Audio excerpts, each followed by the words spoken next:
Tough loss last night, but a great battle back at least, and here today they add a couple of potential impact players.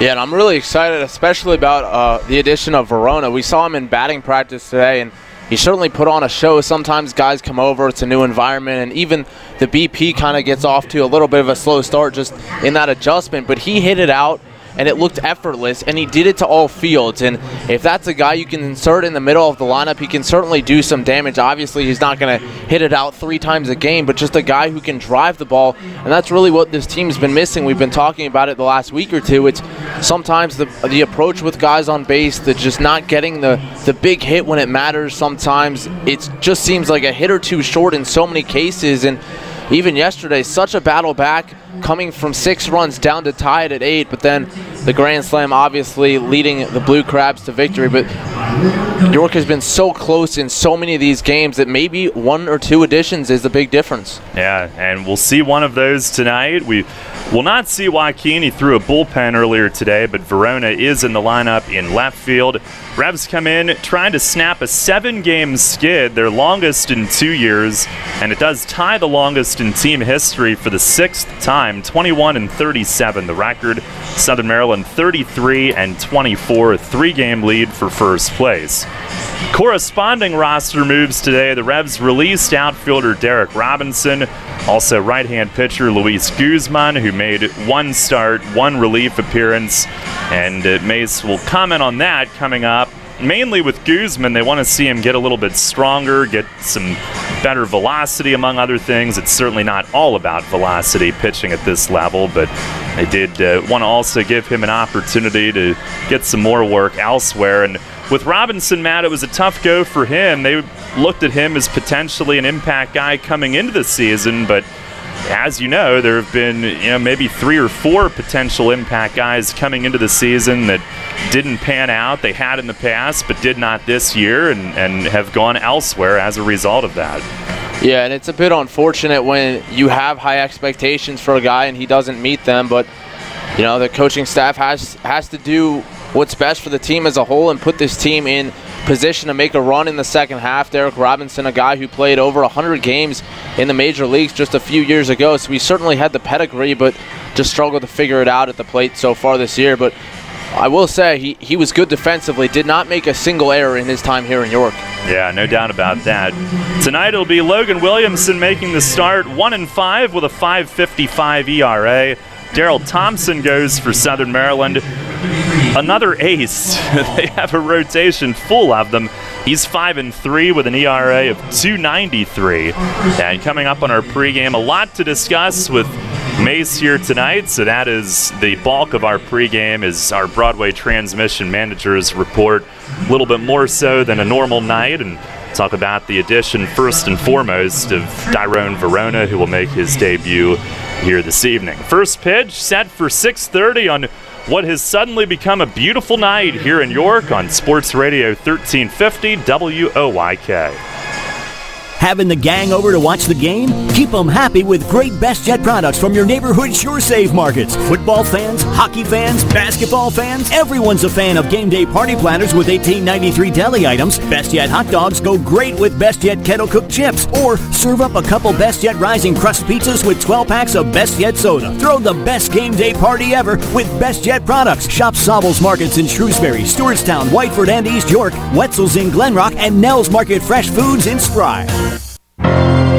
Celebrate the history of our national pastime at the National Baseball Hall of Fame and Museum in Cooperstown. See priceless treasures that will bring your baseball memories to life. Cooperstown is where you, your family, and your friends can relive baseball's greatest moments and honor the all-time greats of the game. Plan your family visit today at baseballhall.org. The York Jewish Community Center, where everyone is welcome. Voted Best of York, #1 Health Club, #1 Child Daycare Center, and #3 in the Kids Activities category for 2017. Bring in your Revs ticket in June and receive 1 month free. Check us out online at yorkjcc.org. Can't get enough of the birds? WOYK has you covered.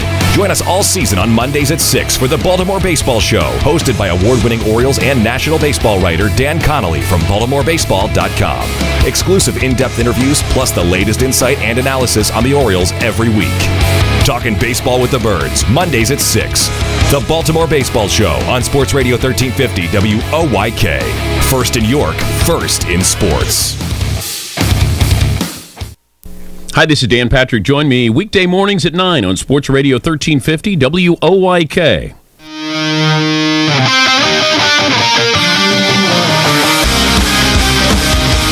Fans, it's time to go inside the clubhouse for the latest on your York Revolution and tonight's matchup. It's time for the Broadway Transmission Managers Report. Now, here's the manager of the Revs, Mark Mason.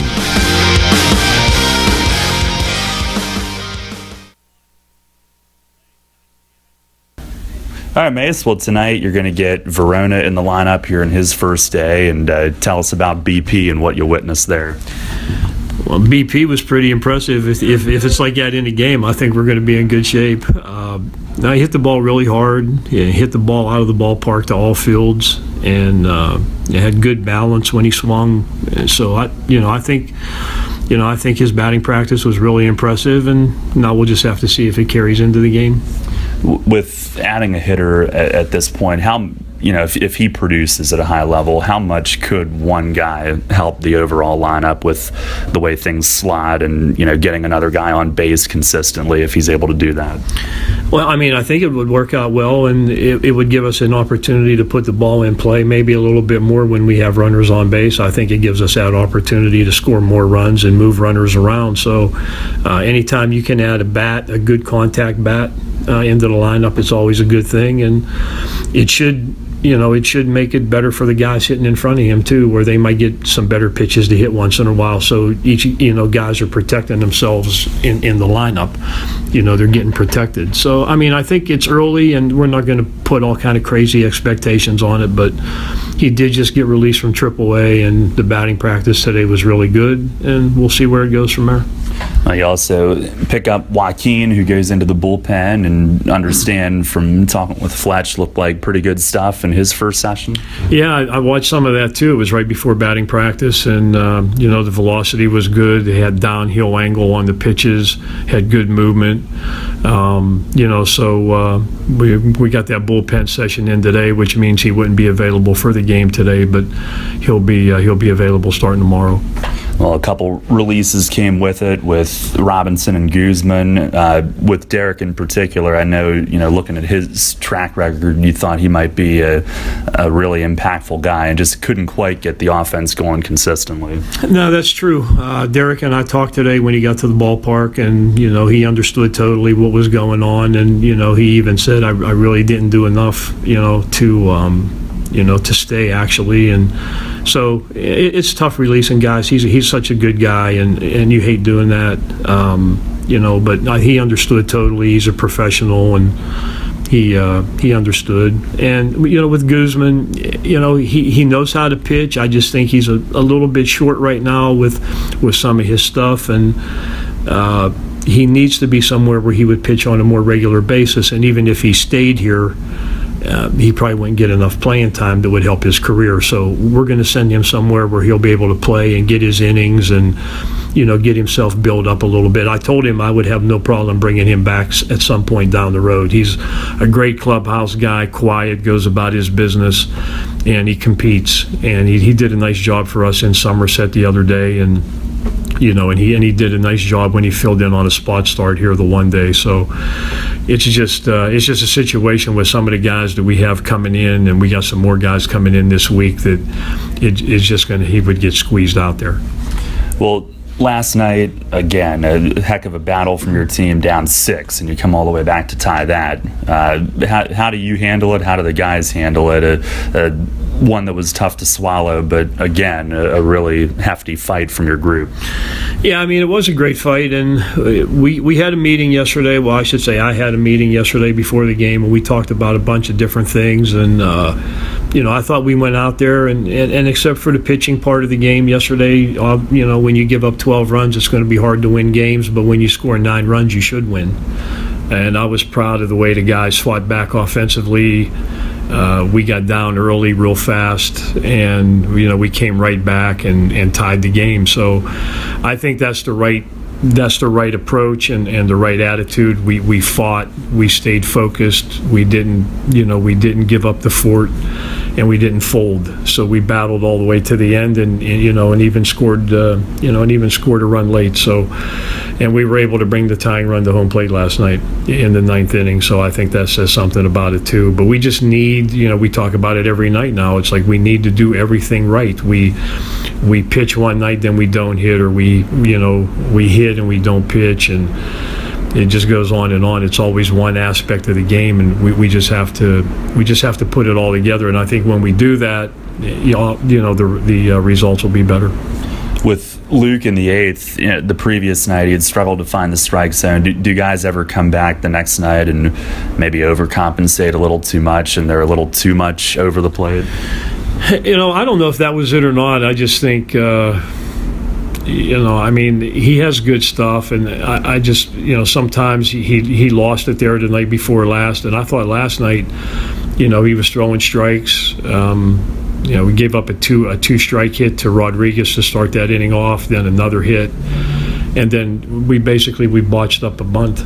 Really, that might have made the difference in the game. If we get an out there, or maybe two, because we might have been able to turn a double play on that ball going second to first. Allen's not the fastest runner out there, and we know that. So the bunt was pretty firm, and probably if we go second to first, we might have been able to turn two there. But instead, we didn't get anybody, and that came back to haunt us for sure. And with Curtis, the last couple of outings, is it just the release point with him again that he's trying to get back on top of? Yeah, I'm not sure what it was yesterday. I know he said he felt great. I just think maybe they were sitting on some things, because they made some comments after he left the game to Polo and some of the guys about his stuff is pretty nasty, but they were kind of expecting certain pitches in certain situations, and they were getting them. And then to their credit, I could tell you I'm going to throw a fastball to you as a hitter before I throw it, but you don't know the velocity or the movement or location. So that just it doesn't necessarily mean because you know what's coming you're going to do anything with it, but it does give you an opportunity to maybe get your hands moving a little bit faster, because you're not worried about staying back for an off-speed pitch. So I just think the sequences maybe were too. They were too predictable. For lack of a better word, and they had seen him before. So maybe we'll learn from that too and make an adjustment. Yeah, obviously, Snyder, the biggest game, and you know about him. He's been in the league for a couple of years. Where is he most dangerous, and is there anywhere that he's maybe more susceptible?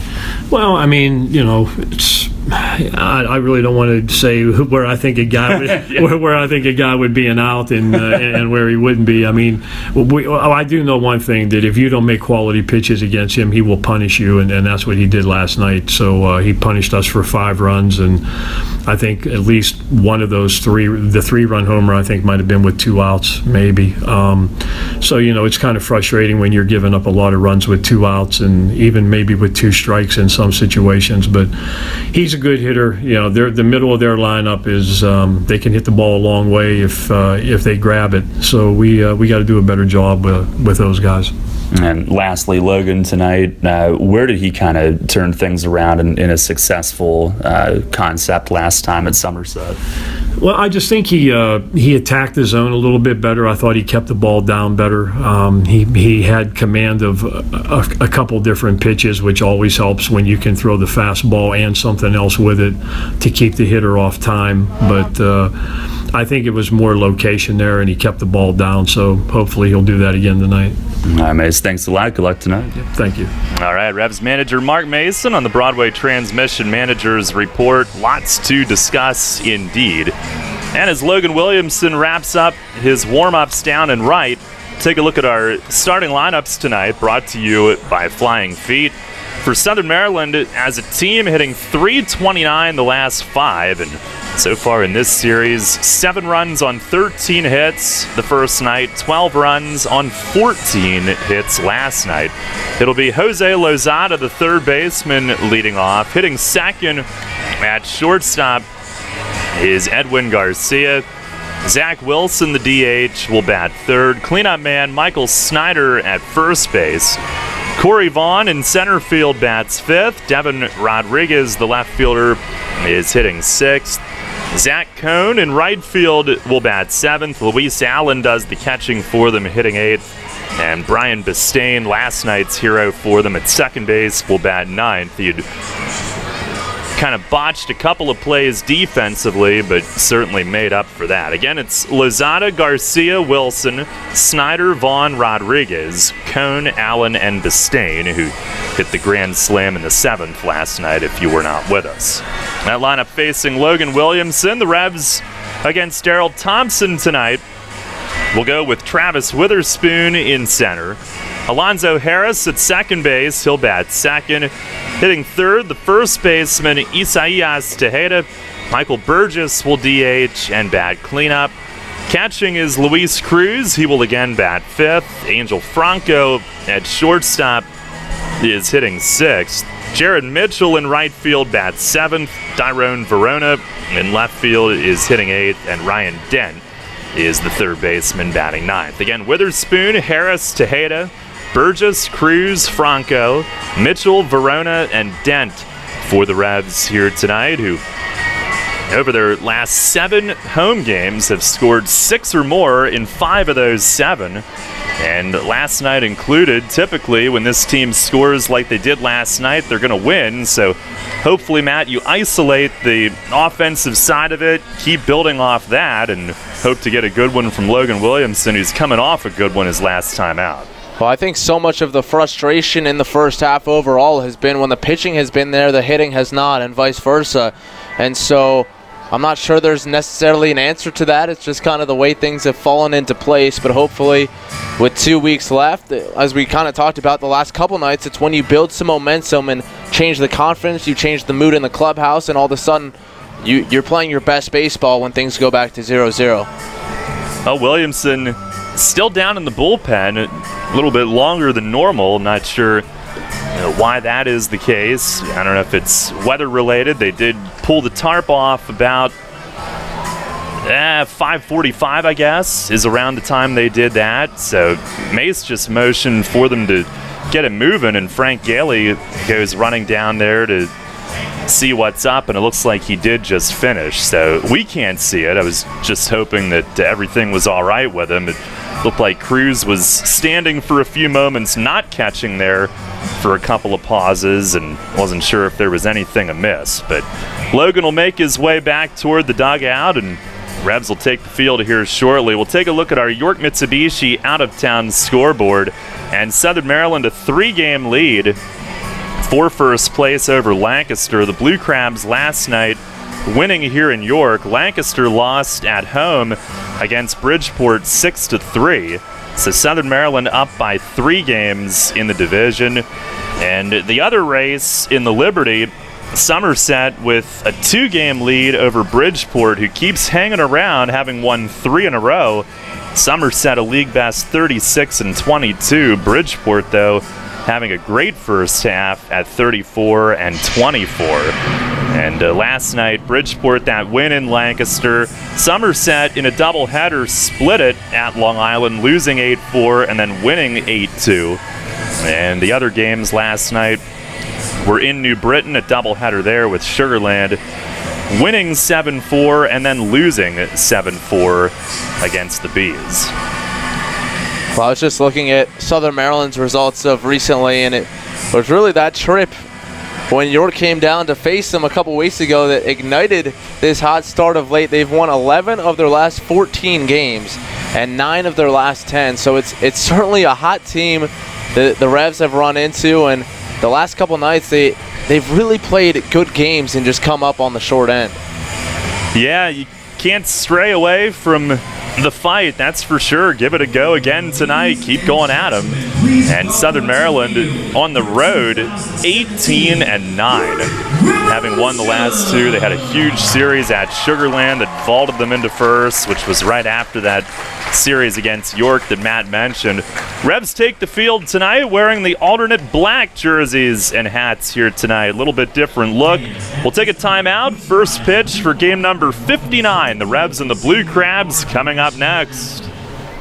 You hear a lot about CPAP masks these days, but here's something you don't hear much about. Over half of the people who wear a CPAP mask for sleep stop wearing it within a year. How's that working for you? Dr. Gordon Bell would like you to hear this. York Dental Sleep Therapy has dental options that can help many of those people. If you or someone you live with is struggling with sleep apnea, visit yorksleep.com and see how Dr. Gordon Bell can help return your home to peaceful nights of deep, restful sleep. If you're groggy during the workday, if you wake up feeling exhausted, if you would like to get your nighttime sleep patterns back to a healthy state, get a confirmation from your doctor, then meet with Dr. Bell at his office on West Market Street in Hallam. He'll evaluate your symptoms and discuss which treatments would best suit your situation. Dr. Bell can restore restful sleep and get you feeling better day and night. York Dental Sleep Therapy. Call 316-1299 or visit yorksleep.com to learn more. Hey Revs fans, get points for great rewards just by supporting your team through the new Revolution Rewards program. Use the new York Revolution app to receive and earn points for ballpark food, store discounts, stadium tours, and more. Available through the Apple and Google Play stores, the York Revolution app also features team news and exclusive content, contests and promotions for Revolution prizes, online ticket purchases, live game streaming, and more. Download the York Revolution app today. Free stuff by supporting your team? That's Revs time. Your teams all the time. York's only place for local sports. Sports Radio 1350 WOYK.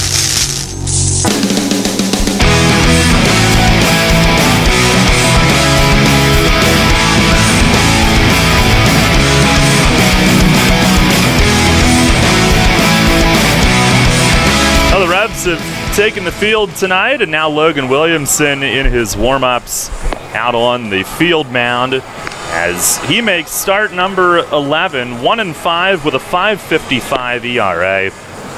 So last start, though, certainly a turnaround, even though it was a no decision at Somerset, a game the Revs would lose in 11 on Friday night. But he went 5 1/3 in a hostile ballpark, gave up just one run. And probably his best outing really in a month. His last win, his only win this season, May 19th at Sugarland about a month ago. So trying to get into the win column tonight. His only start against Southern Maryland was his roughest outing of the season, May 31st, a camp day or a baseball and education day game. 3 1/3 innings, 8 hits, 8 runs, 7 earned.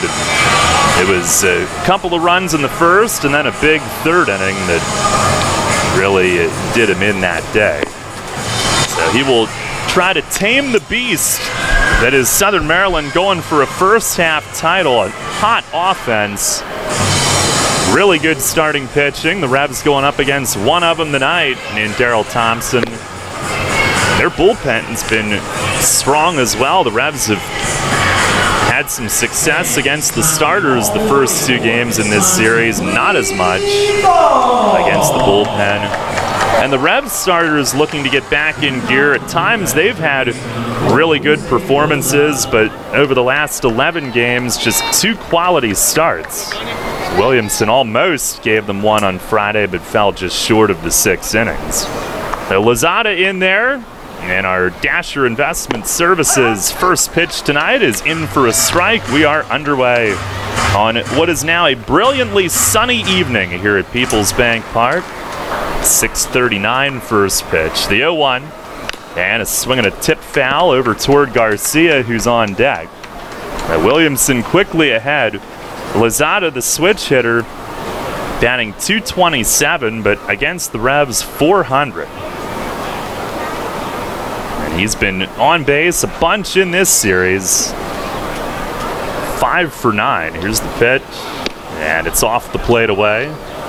Rebs in the alternate black uniforms tonight. Southern Maryland in their baby blue tops. Williamson with the pitch. And it misses down and in. Our plate ump tonight is Buzz Albert, Derek Moshe at first, and Nate Caldwell at third. On the 2-2, and a dribbler toward third, but foul. And it was not the manager last night, it was the pitching coach, James Frisbee, who got the heave-ho, but he's back down there coaching at third again tonight. You don't see many pitching coaches who coach third, but Frisbee does, and we're told that at one time he played for Mays. Pitch, and a changeup missed high and away. They'll go to a full count to the leadoff hitter. Mays said he was a fiery guy as a player too, and man was he ever last night. Here's the wind and the payoff pitch. Missed outside. So Williamson, who was ahead 0-2, loses Lozada to a walk to start the night. Our game time temp tonight, 76 degrees here on a beautiful sunny evening. You'd never know it was dark like the Wizard of Oz about 2 hours ago here.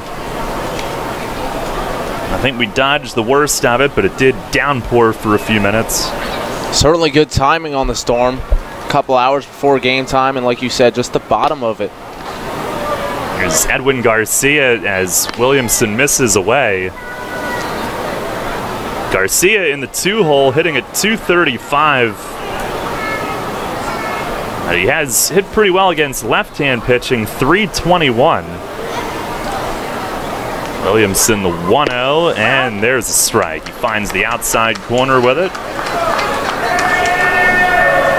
It's missed to the arm side on a handful of these here early, but that time right on the corner.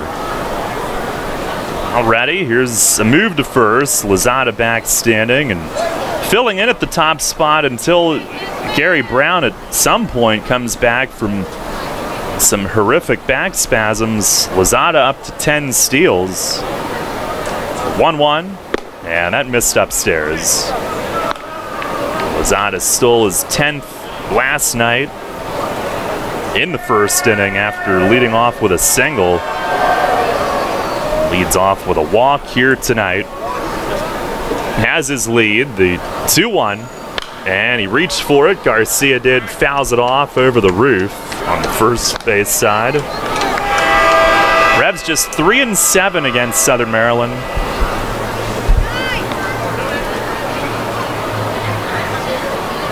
Monday night, Cone hit 2 home runs. Last night, Snyder did, and they hit a grand slam. They've come in here and supplied some thump.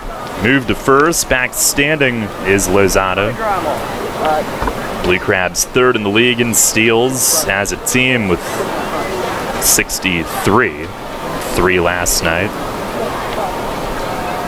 2-2. And a liner toward right center, sinking. Witherspoon dives and holds it up, and he did make the catch. Fires in toward first. It rolls to Tejeda as Lozada hustles back, and Witherspoon, full extension, makes the grab in shallow right center, takes a hit away. His glove right against the grass as he made that grab. A tremendous catch by Spooney on a ball tailing away from him. He had to come straight in and towards right field, and it was an easy call for the umpire to make because he caught that kind of towards the heel of his glove, but it held the glove straight up from the grass, so the ball was visible the entire time. Here's Zach Wilson now. Big time play from one of the top defensive center fielders in the league. First pitch to Wilson is down and in. Wilson DHing, hitting at 278. 9 home runs. He's third in the league in RBIs with 40. 1 on with 1 out. 1-0. And a swing and a foul tip back behind home. Rebs have held Wilson to a 3-for-23 clip, but he did drive in the eventual game winner with a sac fly in the 8th on Monday night. Witherspoon hopping on his Toes out in center. Runner goes. Pitch is a little, oh no, it's not high. It is a strike, and Cruz throws a strike to second, but Lozada called safe. In on the feet first slide. It's his 11th steal, and Harris receiving a strike from Luis Cruz, slapped on the quick tag, but didn't get the call. And it looked like on the replay, Lozada did get his foot in first, but a really good throw there by Luis Cruz, and we've seen him do a really nice job of late behind the plate and starting to hit the ball as well. Now 1-2 on Wilson as Logan motions to go through the signs again. Logan did get the high strike on that pitch, so we'll see if that's available throughout the night. Here's the 1-2, and it runs inside the cutter.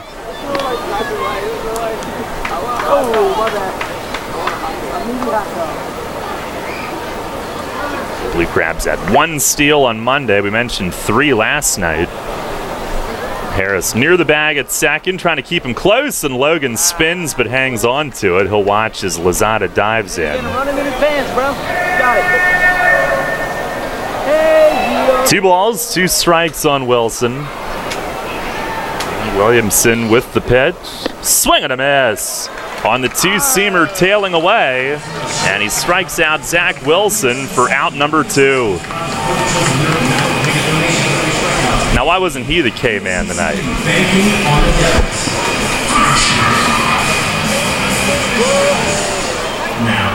Here's the guy who was last night, Michael Snyder, who hit 2 home runs and drove in 6. Williamson will deal with him now. No breaks in the middle of their order. And trying to retire another big right-hand hitter and leave a runner here in the first. First pitch is in tight. Snyder hitting .282, 5th in the league in home runs with 12. And now has jumped into the top 5 in RBIs as well with 39. That's 4th most. Leads the league in extra base hits with 29. Stretch, Harris again cuts in close, and Williamson will spin and stare the runner back. Lozada in standing up this time.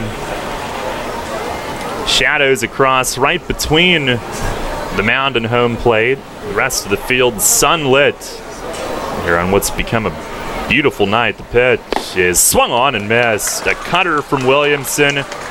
And Snyder trying to launch one early in the count comes up empty. And I wonder if Cruz was expecting something else. He's going to head out and meet with Williamson here. It's a good result, but I want to make sure they're on the same page.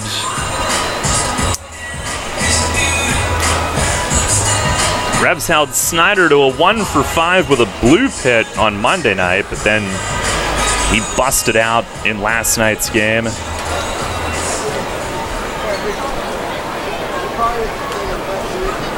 Now Cruz back behind the plate. Williamson a long look. He's got his signal. The stretch. And the 1-1. Swing, and it's tapped against the plate and against Snyder's foot. Foul as it rolls down toward third. Maybe that sound was his foot only and not the plate, as he was hobbling a bit as it rolled down toward Dent. Williamson ahead of him, 1-2. Dent does get the start at third tonight. Trienfeld a night off. Alexi Casillas still sidelined day-to-day with the groin injury on our WellSpan Sports Medicine injury report. But he seemed a little more active pregame today than he did yesterday, so hopefully get him back in soon.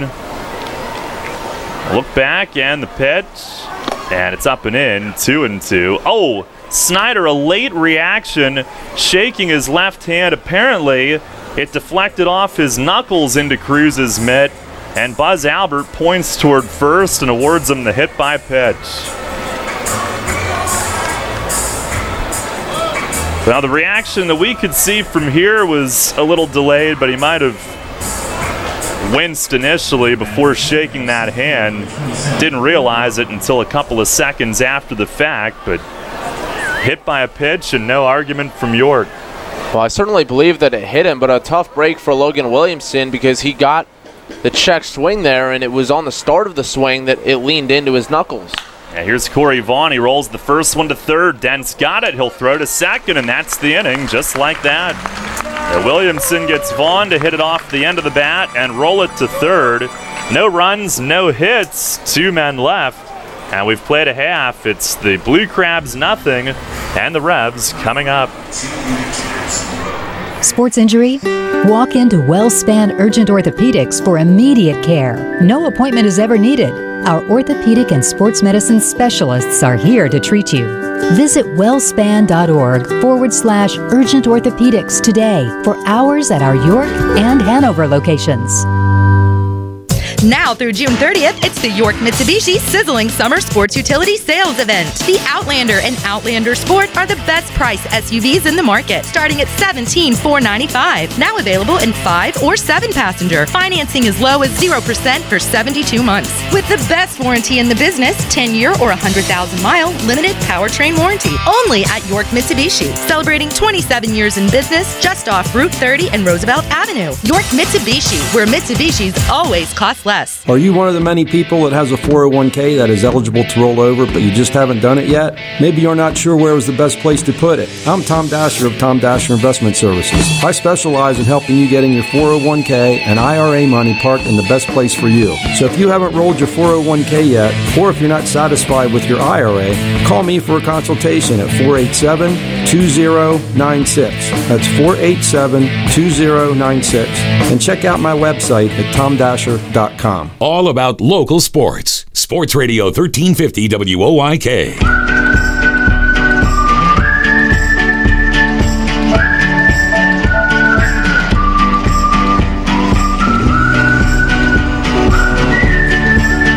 Revs come to bat against Daryl Thompson here in the bottom of the first inning. Logan Williamson working around a walk and a hit batter to strand 2.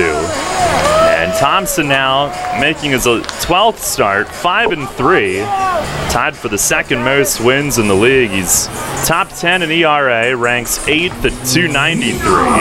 The second most innings, 73 2/3, only 60 hits, opponents hitting 220, and in 11 starts, only 12 walks, 59 strikeouts, tied for the 4th most. Has given up 8 home runs, which is tied for the 3rd most, but left field at home is pretty short, and he's been in the league since day one, so he's going to be up there. Here's Travis Witherspoon, who takes up and outside to start it. Spoon at 291, 1-0, and he swings, taps a foul back behind the plate. Blue Crabs in this series have held him to just 1 for 11. Did have an RBI hit last night, though. On the wind, and the 1-1. And it missed the corner away. Thompson, who's from Southern Maryland, went to La Plata High School. Drafted by the then Expos from there. The 2-1. And a swing and a pop-up foul, back and out of play. Blue Crabs have struck Witherspoon out 4 times in this series, and he's continued to hit around 300, but the strikeouts have gone up here the last week. Here's the 2-2, and a swing, and he just got a piece, foul tip back.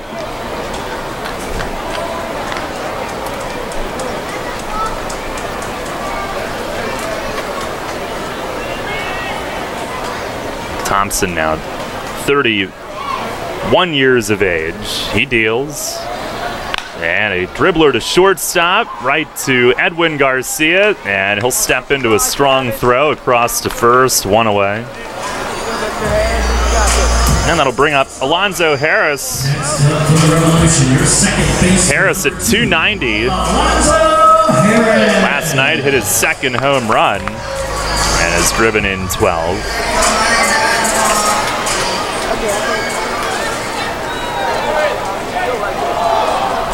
1 for 7 in this series, but he's got 3 walks, 3 runs. First pitch is across for a strike. And again, the Revs with 6 runs or more in 5 of the last 7 at home, but haven't won nearly enough of those based on that production. Pitch is down and away in the dirt.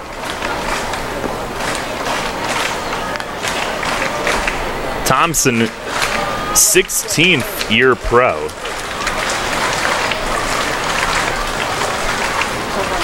Winds and fires, and it missed down low. 6-foot righty. He's not the biggest guy, but durable. Big strikeout numbers as well. He's their all-time leader in wins and innings, second in strikeouts behind Gabby Hernandez. Here's a swing and a nub foul, first base side, and that'll even it 2-2. It's going at least 5 innings every start, 3 runs or fewer in all but 1, and 9 quality starts in his 11. Time asked for by Harris, who backs out.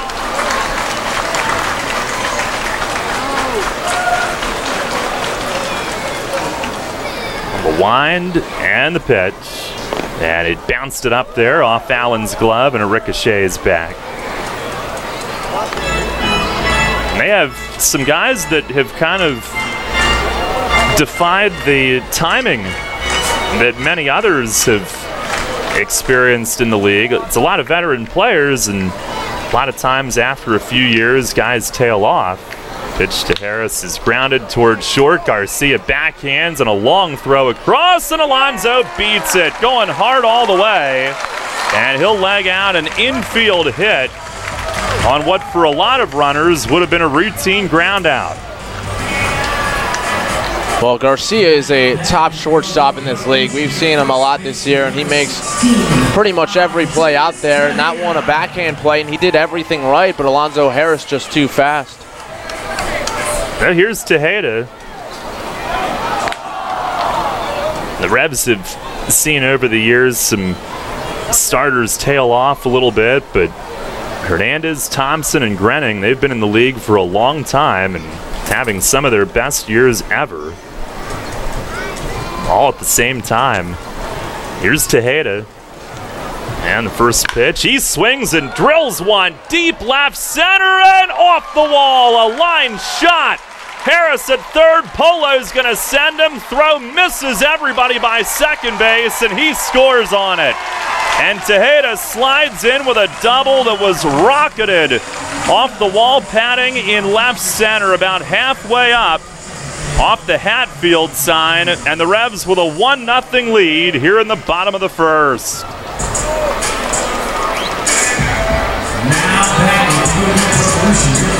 Well, Tejeda certainly got all of that one, and the only thing that kept it in the ballpark is how much of a line drive it was. Never really got more than 8 feet in the air, and Alonzo Harris with tremendous speed. He was flying around second. No doubt he would score on that one. Tejeda the exact same direction where he hit his home run last night. This one a low liner though, smacking the wall. Here's Burgess, who fouls the first one back upstairs. Tejeda, who doubled and homered last night, begins his evening tonight with a double. Drives in his 28th. Revs striking first. Burgess DHing, hitting .264, 9 homers, 29 driven in. Thompson ready. Look back again. 0-1, and he swings and lines it foul. Hit hard, but foul the other way into the left field corner. And that rattles off the railing and out to Devin Rodriguez in left. Burgess in this series 3 for 8 with a homer. She hit here on Monday night.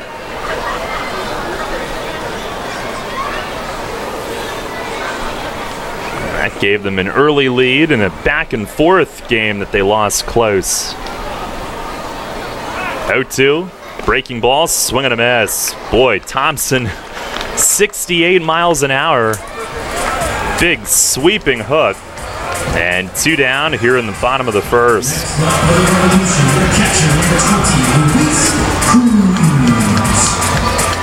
out there with 2 strikes, you know you have to protect, and he throws his biggest, slowest curveball that he had yet to show to any hitter prior to that. His 60th strikeout of the year. Here's Luis Cruz now. Tejeda at second and 2 outs, a 1-0 lead for York. And the first pitch, it's over for a strike. Change up. Cruz, another guy who goes no batting gloves, just like Burgess. Now in 15 games, hitting .286 with 2 home runs. There's the stretch. 0-1, and a swing and a high chop foul down the third base side. Cruz 6 for 11 with a homer and 3 driven in his last 4. Mace continues to hit him in the middle when he's in there. He certainly does have power potential. Set up away. And the 0-2, breaking ball just outside, good eye. As that hovered and just darted off at the end. And the other thing that Mace said that he really was impressed by Luis Cruz is that he's willing to go the opposite way, and here's a really good spot for it. 2-strike count, big hole on the right side. Thompson stepping off. Bistain at second, creeping toward Tejeda, trying to keep him honest on the lead. Thompson ready. 1-2, and a swing and a foul back into the netting. The Cruz spoils that. Tonight, Thompson making his 100th career Atlantic League start.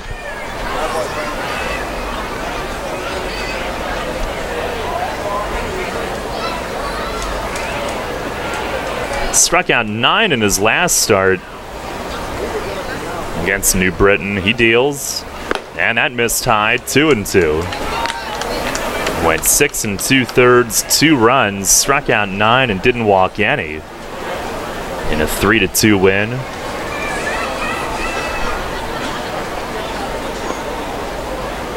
Now leans out over his front leg looking, and Cruz will ask for time and back out.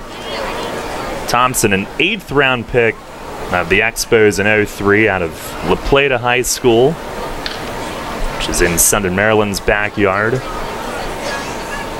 And the 2-2, breaking ball, swing and a miss. Now, unable to connect on that big bender as it hooked right on out of the strike zone. 2 strikeouts in the inning for Thompson, both on that big hook. But the Revs strike first, a run on 2 hits and 1 left. Now we go to the second, it's 1-0 York. You line your feet up on the edge of the starting block, shake out your arms, and then you push off the block in one fluid motion, fully extending your body and cutting into the water with nothing on your mind but the mechanics. You're a swimmer, and whether it's practice time in the pool or crunch time at a meet, Flying Feet is with you every stroke of the way. Flying Feet. Flying Feet Sports Shoes is a swimmer's paradise. Get suits by Dolphin, Speedo, Nike, Arena, and Tier. Pick up practice gear, team gear, and training equipment like fins, snorkels, and kickboards. The Flying Feet team has high-tech competitive suits, customizable caps, goggles, even goggle repair items. Shower down with swimmer's shampoo and body wash, plus suit wash to limit the wear and tear of chlorine. Time to dive into the pool? Then it's time for Flying Feet. We're more than sports shoes. Flying Feet. 1511 Mount Rose Avenue, York, just off exit 18 of I-83 next to Battery Warehouse. Sports Radio 1350 WOYK is your home for the golf majors. Brought to you locally by your neighborhood Sure Save markets. Tune in throughout the day for live updates from the U.S. Open, the British Open, and the PGA Championship. Plus, live final round coverage of the PGA Championship and nightly episodes of the PGA Championship Tonight. Coverage of this year's golf majors brought to you locally by your neighborhood Sure Save markets. Right here on Sports Radio 1350 WOYK. First in York, first in sports. For local sports on your smartphone, search WOYK at the App Store.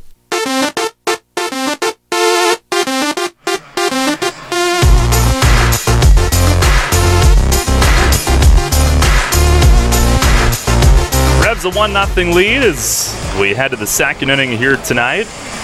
And it'll be Rodriguez, Cone, and Allen for Southern Maryland, 6, 7, and 8. They didn't pick Rodriguez for K-Man, did they? I believe it was Bistain tonight. Okay. As Rodriguez is hitting .556 against York, 15 for 27. Overall, he's at .398 in 34 games. Is that enough to make the All-Star team? Well, you and I were discussing that a little bit earlier today. First pitch is just inside. How many games a player needs to have played for their numbers to qualify. There's no official rule on that, but I think he deserves it. There's a swing and a foul out of play, third base side over the roof.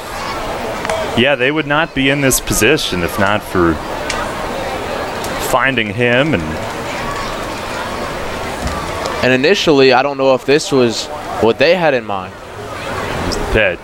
Swinging a broken bat roller to second base. Harris waits for it, gloves, and tosses over to first, one down. I don't know if he had all of those hits in that bat, but that one will not be used any longer.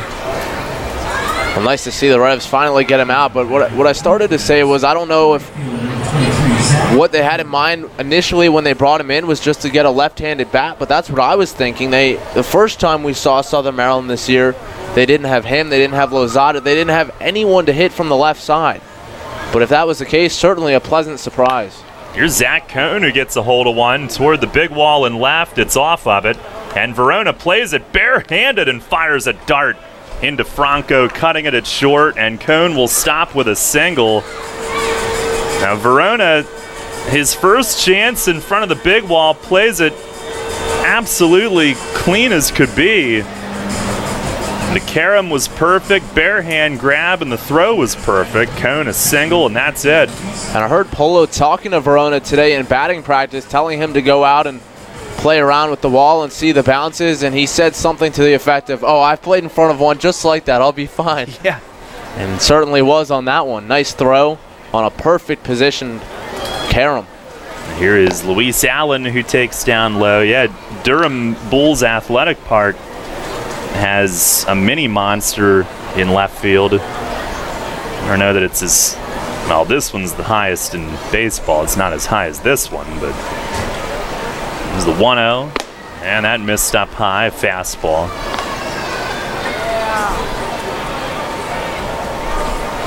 Now, in Durham, he might have had to stare right into the bright lights of a digital board to play some of those. Have a digital board in that big wall. Pitch to Allen is in tight, and now 3-0. Well, I think the trickiest thing about the wall here is that most of it is wood, top to bottom, but the very bottom of it, the last few feet, are concrete. And there's a strike right down the middle. So if it hits the base of the wall, you're going to get a much harder carom than, 75% of it. Williamson the stretch. 3-1, runner goes, and it missed inside. A walk to Allen. As Southern Maryland will have 2 on with 1 out. Little past 7, we'll pause for station identification here on Revolution Radio. First in York, first in sports.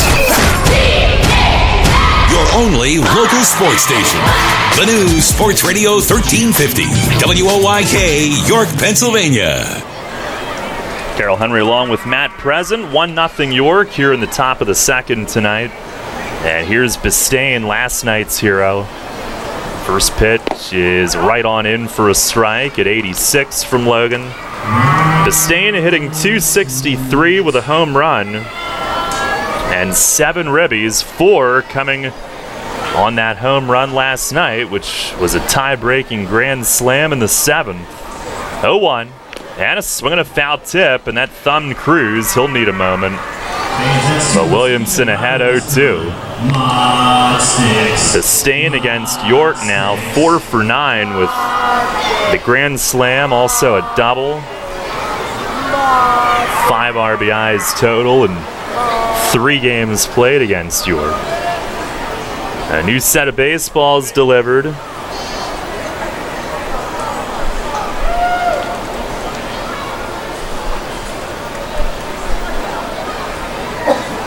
There's the stretch.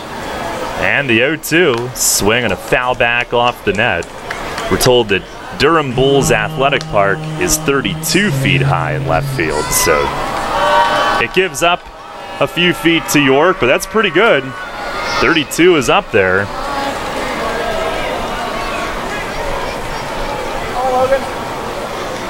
Williamson set with it. 0-2, and a little tap foul behind the plate. Breaking ball he just got a piece of. This is the K-Man indeed tonight.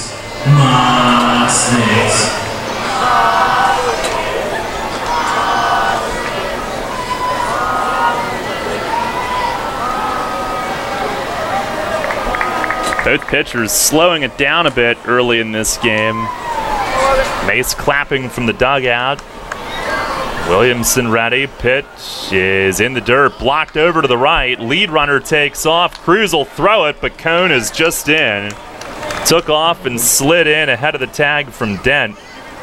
It probably had to surprise him that the throw was getting there right when he slid in. That was a great throw from Cruz, but Cone with a wild pitch, the ruling, he advances.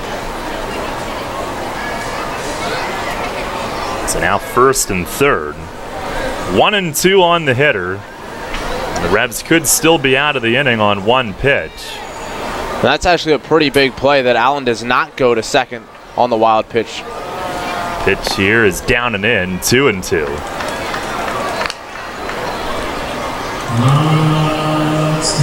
Revs have been hurt on extra bases allowed like that in this series especially. 2-2, and a liner, off the glove of Tejeda and into right. It'll tie the game. Conan to score, and Allen up to second, and Bistain with a shot. It was right at Tejeda though, and it almost looked like it went through his glove. He is looking into the sun down there at first, and right off the tip of the leather, it would have been a line drive double play. And just missed. It ends up being an RBI hit instead, and we're tied at 1. Well, Bistain had 3 RBI on the season coming into last night, 4 on the Grand Slam, and now another RBI here in the early going. Here's Lozada who takes a strike, top of the order. As Southern Maryland answers. And Logan now trying to keep him to 1. Walked Lozada in the first. And pitch. Swing and a ground ball. It's going to find the hole. Right through into right. Allen at third. He'll be held. Mitchell up gunning it in. And Tejeda drops to a knee in the infield to cut it off. Bases loaded. And Lozada on for the second time in as many innings. That was a weak ground ball. If it's at somebody, the inning might be over, but he finds the hole, and Fletch coming out will pay a visit. And like you said, it was not hit all that hard, and I'm surprised they did not send Allen from third. I know there's only 1 out, but Mitchell does have a good arm. I thought they would send him on a ball that was not hit all that hard. Fletch approaching the mound. Williamson now at 40 pitches. And he'll face Edwin Garcia with them loaded. Garcia hit a line drive in center, but Witherspoon robbed him of a hit in the first inning, made a big diving play.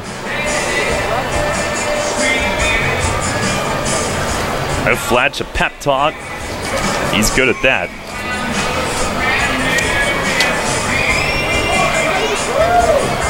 Williamson's 56th start all-time with the Revs tonight, 3rd most. It's 4th all-time in wins with 16, 3rd in innings, 305 coming in.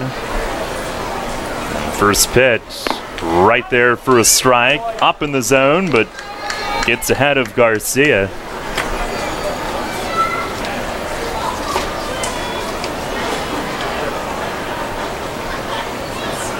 Alrighty, here's the 0-1.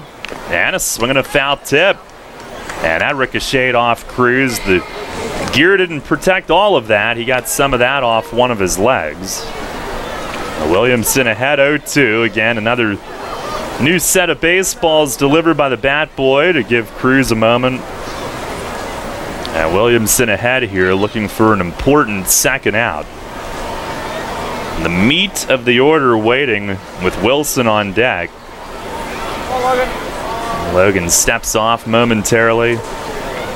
Back on, leaning in and looking. And he's ready. Here's the 0-2. And a swing and a high drive to deep left field, down the line, and it is gone. A grand slam for Edwin Garcia. The Crabs with their second slam in as many nights. It's their second in 5 innings the last 2 nights. And Garcia with his first home run all season. It's a bases loaded shot, and Southern Maryland leads it 5-1.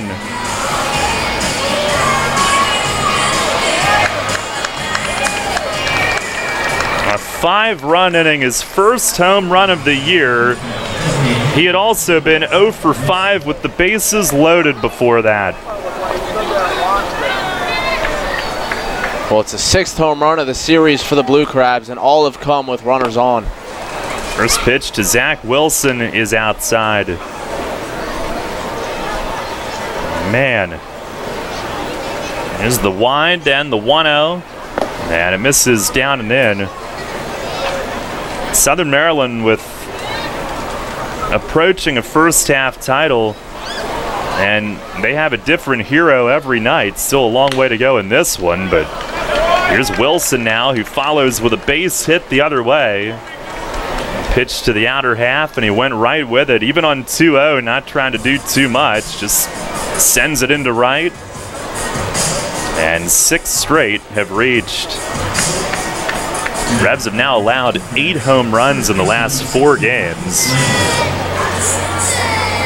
Grand slams the last 2 nights. Here's Michael Snyder, the 8th hitter of the inning. He was hit by a pitch in the first. Yeah, Williamson starts him with a strike here.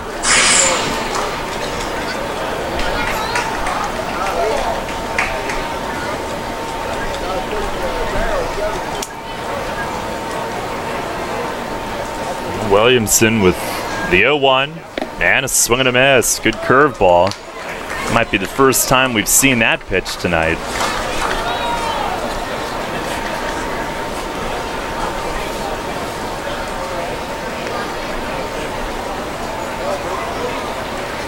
Now ready. 0-2, and in the dirt, off to the right of Cruz. And Wilson will move up on the second wild pitch of the inning.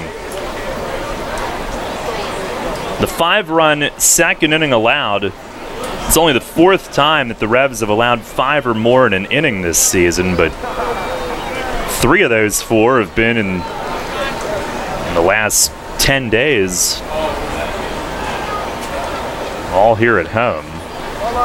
All 4 times it's happened, it's been here in the hitter-friendly confines. The pitch, and a swing and a line drive to left center, and that's a hit. Witherspoon had him played the other way, has to go toward left center to glove it. It'll be a single for Snyder, but Wilson around to score, and it's 6-1. A 6-run inning, and Snyder matches Wilson for their team lead, and 3rd highest total in the league, his 40th RBI. 6 last night, and another one here early tonight. So a bat-around inning. Here's Corey Vaughn, who hit into a fielder's choice in the first. First pitch breaking ball is in the dirt. Cruz will block that.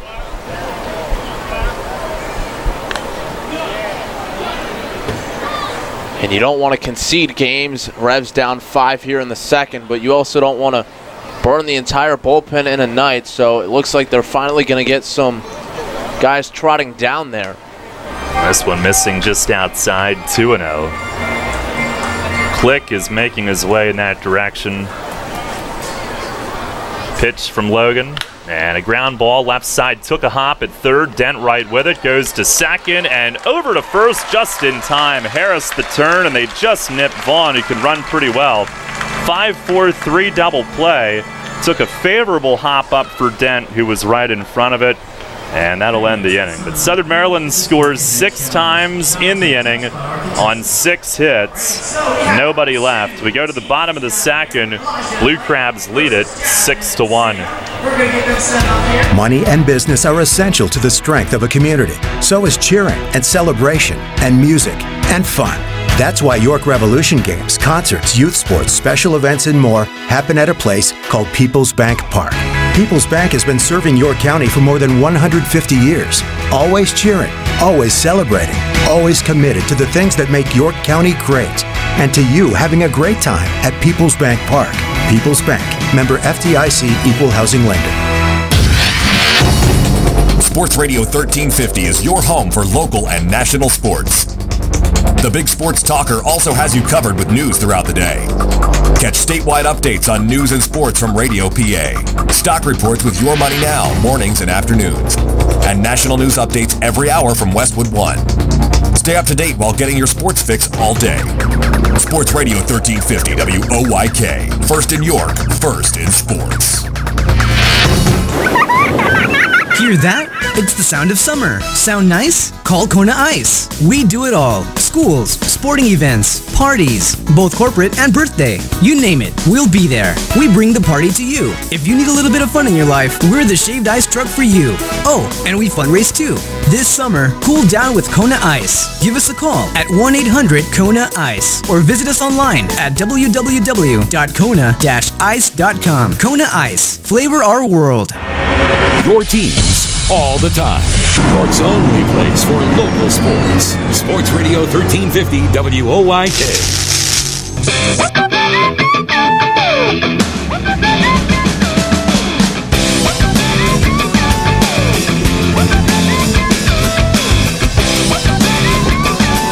Southern Maryland with the big inning has a 6-1 lead.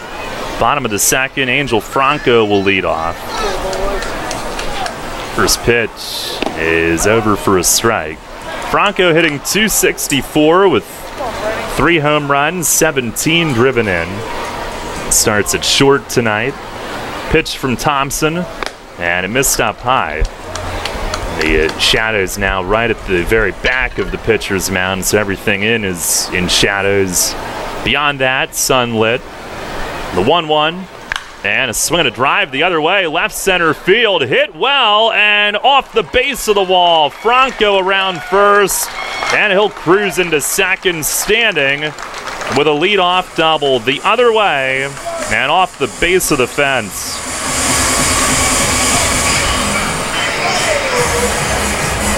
Such a smooth stroke there by Franco. We haven't seen him drive it gap to gap a whole lot. We haven't seen him go the opposite way a ton, but that was such a nice swing, waiting back on it and shooting it to the base of the wall in left center.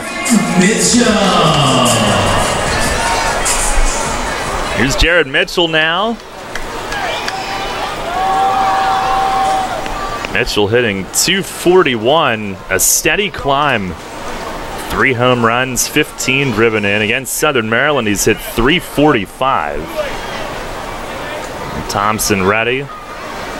First pitch, and he tries to bunt his way on, and Thompson hops in, slings it, and pulls Snyder off the bag at first base. Mitchell, a late show of the bunt. It's going to be a hit, and it's first and third with nobody out.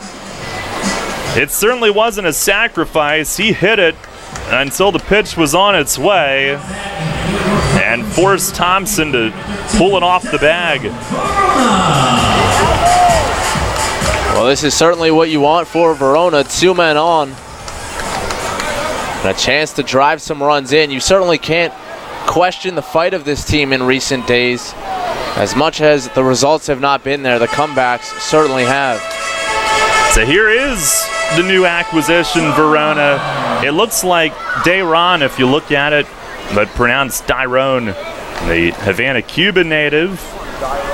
And Thompson Stretches the first pitch to the right-hand hitter. He swings and pops it up foul, back and out of play. Verona, who was at AAA Durham, as we said, and with the Bulls this season, batted .268 in 19 games, couple of home runs. Last year at AAA, he had 14 home runs, 32 doubles.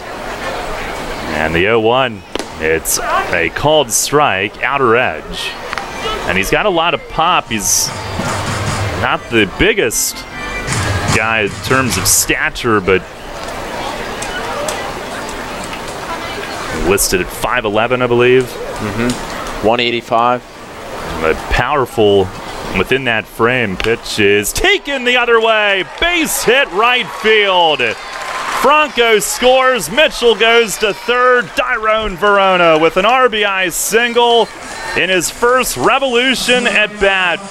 Behind in the count, 0-2. Thompson tried to get him on a hook, and he was having none of that. Just slings it the other way, and it's a 6-2 game. And Mitchell able to go first to third on the play, so the same situation for Ryan Dent, but Verona, a guy that we saw the power in batting practice, but you're not always going to be in a count where you can launch it out of the park, and a great job there, a 2-strike pitch off the plate, and he just reaches out and flicks it to right field. A really impressive piece of hitting. Here's Ryan Dent now, first and third with nobody out. And Thompson the pitch, and a swing and a high pop-up. Garcia from short backs out. Vaughn from center is in. A late call from the left fielder Rodriguez, who comes in between and makes the grab all the way over towards center. And then guns it to the pitcher's mound where Snyder cuts it off. One down. I think Dent was close to hitting that on the barrel, but got right under it.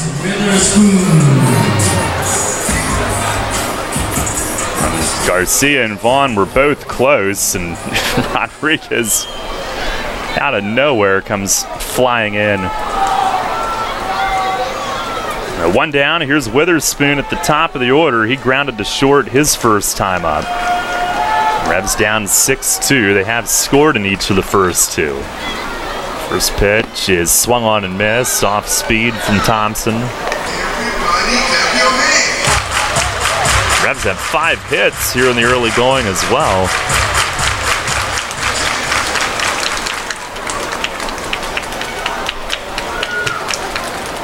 Thompson, the glove against his front knee as he leans in. Now ready with it. And the 0-1. Swing and a miss. Again took something off away. And ahead 0-2.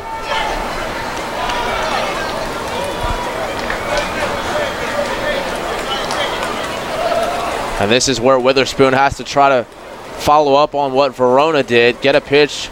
Might not be the best to hit, but find a way to put it in play and get the run home. Pitch to him, breaking ball, and a swing and a miss in the dirt. He did not foul tip it.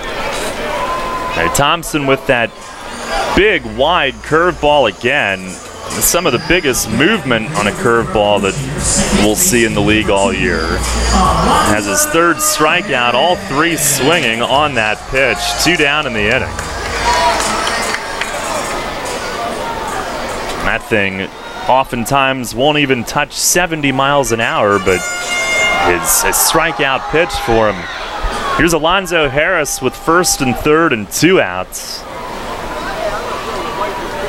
Thompson ready. Here's the first offering, and it's down and away. A change-up, really leaning on the off speed here with men on base. The Revs would love to get one more run home. They had it at third base with no outs. Mitchell's still there with 2 outs. 1-0. Swing and a miss. Another changeup, which he will throw to right-hand hitters as well as left.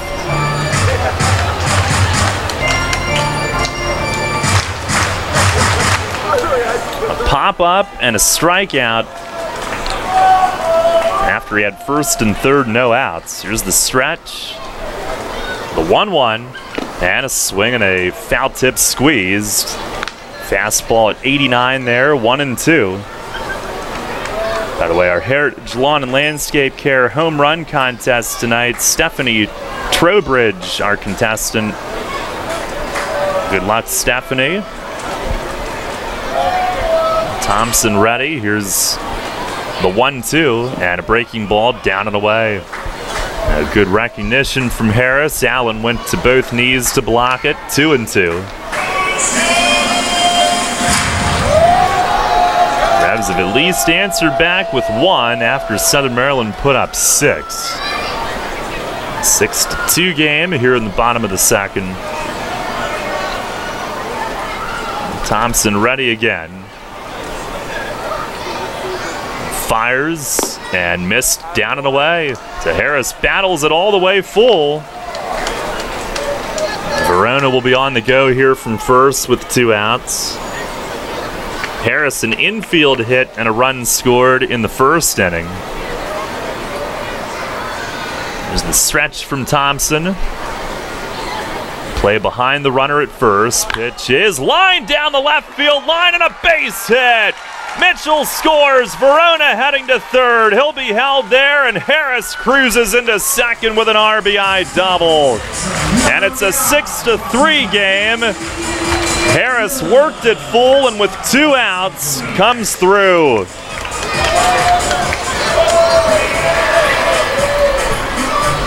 The inning started with a double. It's the 4th hit of the inning. And the Revs with 6 in the first 2 innings. 3 of them have gone for doubles. Harris now 2 for 2 on the night. And here's Tejeda, who doubled off the wall in left center, driving in the first inning run. Well, Thompson had gotten a lot of swing and misses on breaking balls and changeups that he started at the knees and broke off into the dirt. That time he left a pitch, let her high, and Harris took advantage. Time asked for as Tejeda walks away.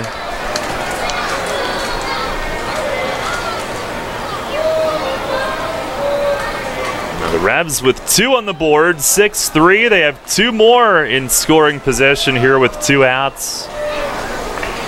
And the first pitch, swing and a fly ball toward the big wall and left. Rodriguez back, and it's off the well-span sign. Both runs will score. And Tejeda heads into second. He has another double. A 2-run double high off the arch nemesis in left. And what a response. The Revs with 4 in the inning. It's a 6-5 game. And they've hit their 4th double in the first 2 innings. Tejeda with 2, and he's driven in 3.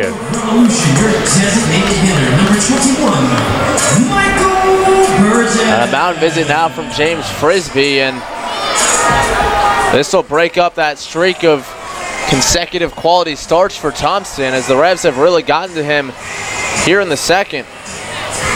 He's been so good for the Blue Crabs all year. We mentioned tied for 2nd in the league in wins, 8th in the league in ERA, and last time against York went 7 innings, allowed just 3 earned, but struck out 7. But tonight, the Revs getting to him early.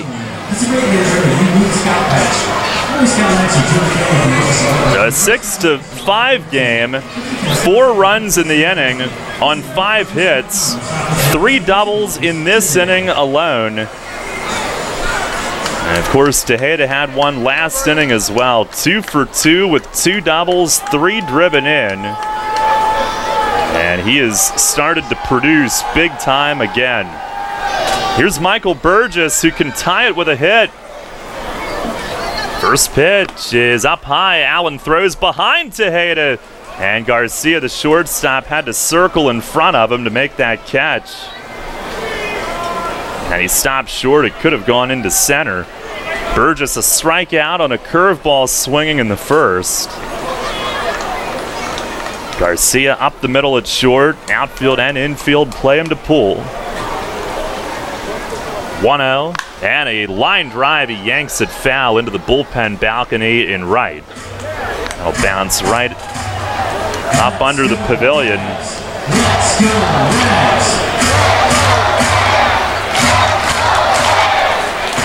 A lot of room up the middle or toward where shortstop ordinarily would be set up. There's the stretch from Thompson. Tejeda inching away a little more. Pitch is up high. And now 2-1. Revs with 1 in the first. Southern Maryland then 6 in the top of the second. The Revs responding with 4. Joe Van Meter playing catch in the bullpen and right. And he was the one up last inning, not Click. Click is down there defending. The 2-1 and a foul tip back off the netting. And I think at this point you have to go to Van Meter. You don't want to use the bullpen to start the third inning, but when your team comes back and puts up 4 and cuts it to a 1-run game, I think you really have to do all you can to keep your team in it and let the offense keep chipping away the rest of the way. A long way to go, and they've shown that they can come back in a hurry. Thompson the stretch. And the 2-2. Swing, and he fouls it off over the third base side. Another night here at home where they have been productive at the plate.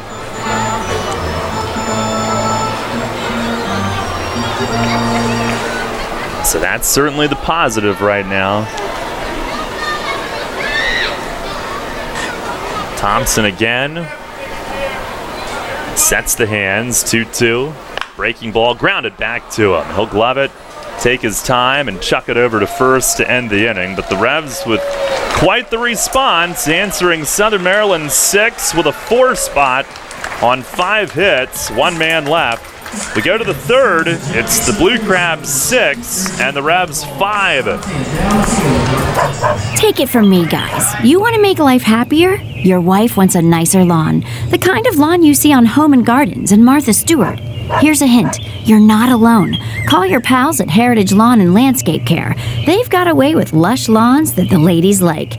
And as you know, happy wifey, happy hubby. Winky face. Heritage Lawn and Landscape Care. World-class care right in your backyard. 717-292-9994. The York Jewish Community Center, where everyone is welcome. Voted Best of York, #1 Health Club, #1 Child Daycare Center, and #3 in the Kids Activities category for 2017. Bring in your Revs ticket in June and receive 1 month free. Check us out online at yorkjcc.org. Can you sit up, little guy? There you go. What a big boy. Whoa. Every time he grabs my maple donut, it pulls him over to one side. But he keeps on grabbing at it. Whoop, there he goes again. Wait, let's see how this works. Here you go, little dude. Here's another maple donut. Can you grab it?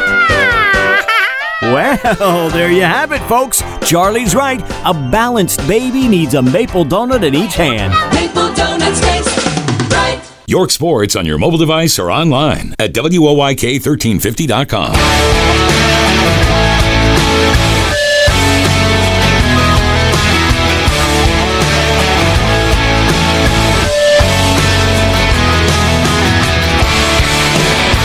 Out of the third, it's a 6-5 game. Already going to the third inning here tonight. Logan will try to get things figured out. A 6-run second. Sometimes you can have one big inning and come back and figure it out the rest of the night. They won't go to the bullpen yet. They'll give them a chance to try to give them a little bit more here this evening. He'll face 6, 7, and 8. Rodriguez, Cone, and Allen. A 9-batter second inning. So Rodriguez, who led off the second with a ground out when looked like Logan might settle in, got a quick first out, but then with 1 out, 7 straight reached. Rodriguez second at bat. Ball, Logan.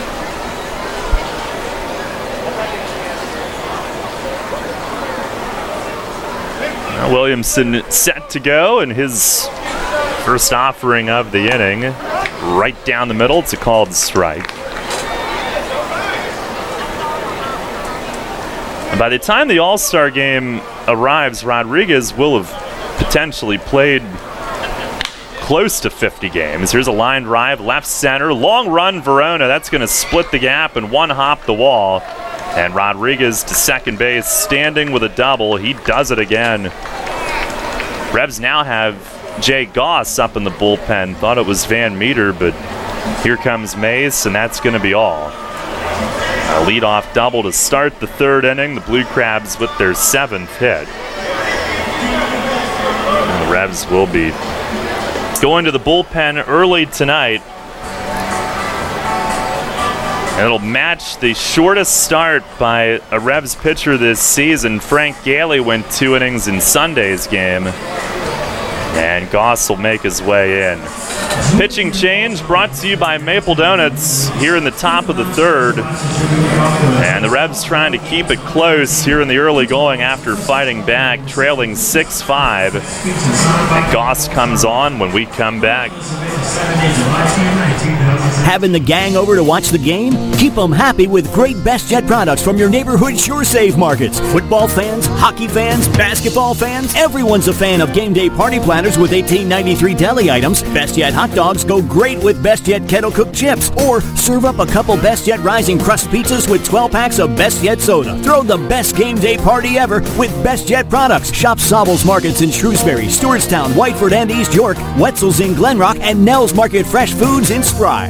This is the Dan Patrick Show. Everything the morning. Conor McGregor tweeted that he's back in for UFC 200. Hasn't been confirmed, but I told you this last week. I still felt like A, he's not retiring, and B, he'd be back in UFC 200. Now, is there a chance Conor McGregor knew what he was doing from the outset here? He had given UFC 200 all of this publicity, millions of dollars of publicity. Is there a chance Dana White knew what Conor McGregor was doing? Is there a chance that Dana White, being the businessman running UFC, would be in on this with Conor McGregor from the get-go? Now, before you say no, look at all the publicity generated. And if you knew the end game was still going to be Conor McGregor was still going to fight, would you have gone through this? And you can't say, boy, that's so far-fetched. There's so much money attached to this. I never say never when it comes to this stuff. The Dan Patrick Show. Break out some IDs. That's just good radio. Mornings at 9 on Sports Radio 1350 WOIK. First in York, first in sports. Sports Radio 1350 WOIK.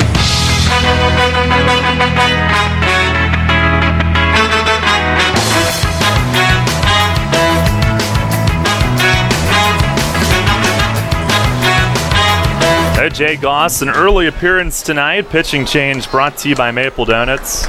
And we're thinking maybe he was up the whole time. I don't think they'd have others warm up and then go to Goss this early. First pitch is swung on and missed. Zach Cohn on a slider. And Goss making his home debut tonight. Saw him pitch at Somerset over the weekend. Now ready at the belt. Here's the 0-1. And a swing and a miss. Another slider and ahead quickly. Went a third of an inning on Saturday. And then in Sunday's game, 2 innings, 1 run. His third appearance. Here's the stretch. 0-2. And he swings and fouls it back. Cohn able to reach it. Good plate coverage there. He started the 6-run second inning rally with a single off the arch nemesis. Goss pitch and a fastball just missed. Cruz tried to bring it back in frame. Missed up and away according to Buzz. 1-2. 6-5 at Southern Maryland. Rodriguez at second on the leadoff double. Pitch and a line drive to center right at Witherspoon in his tracks. He'll catch it. Rodriguez tags to draw a throw. He'll stay put as Witherspoon fires into short, and there's one down.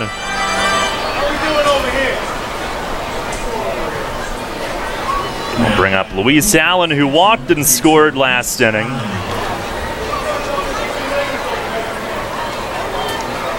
Take a look at our York Mitsubishi out-of-town scoreboard tonight. They are in the 5th in Lancaster. No score, Bridgeport and Lancaster. Sugarland up 1-0 in the 5th at New Britain. Goss ready, first pitch. It's a fastball for a called strike at 89. Bottom of the third, Somerset and Long Island scoreless.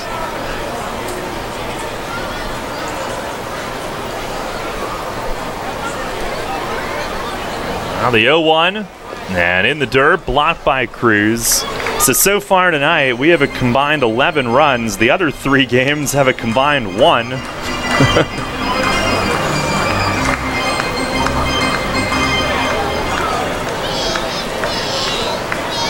Goss into his stretch. 1-1 pitch, and a grounder just under his legs. Cut off up the middle. Harrison off balance throw, and Tejeda, a leaping grab, came back down on the bag with it. And what a play that was. Rodriguez to third with 2 down in the inning, but 1 for the highlight reel. Goss trying to make a kick save. It got by him and took a hop up the middle, and Harris got there, and falling onto his side, he made the off-balance throw to first. What a play. Well, we joked on the broadcast last night that you could probably just stick him in the middle of the field and he could cover everywhere, and that one, a phenomenal play, and it took a bad hop on him, and he was able to stay with it and make the throw. Here's Bistain, who takes a slider down low.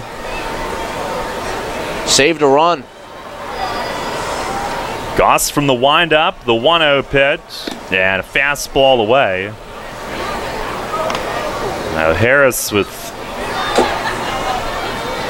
a flashy pick on the hop and then falling down as he got rid of it.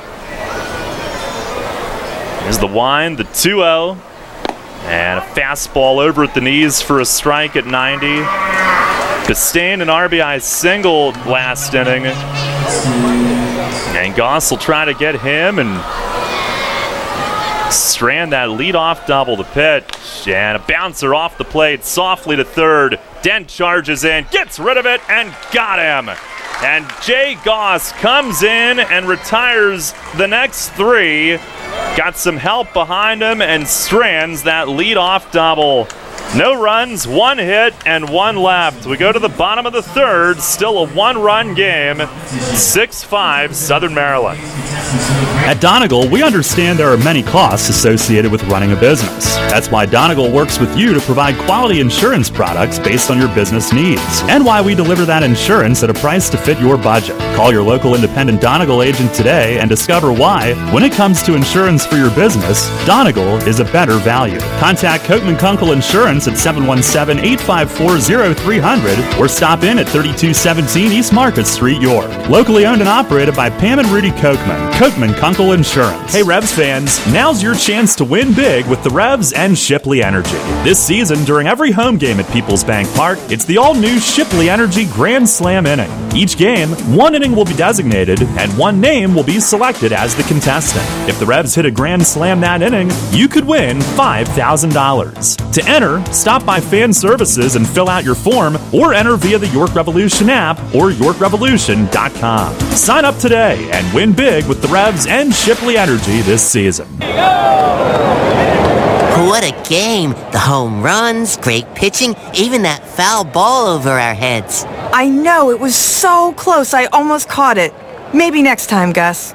Well, what about catching this? Pay me. The new scratch-off from the Pennsylvania Lottery, with top prizes of $100,000. That's more like a grand slam. Keep on scratching.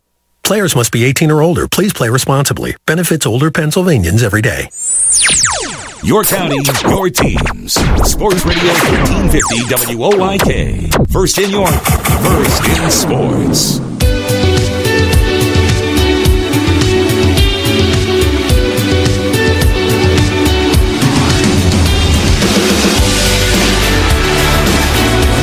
Our score as we go to the bottom of the third tonight. Luis Cruz will lead it off for York.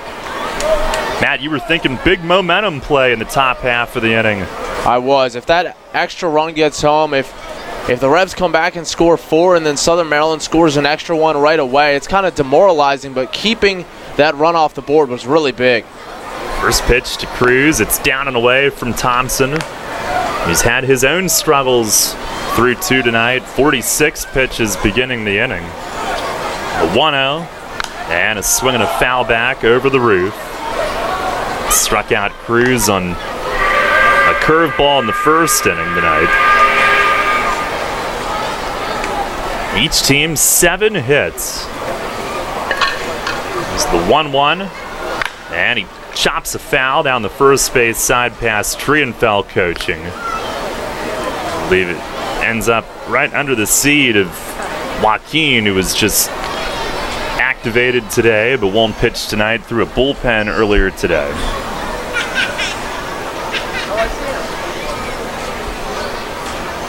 The wind and the 1-2. That missed up high.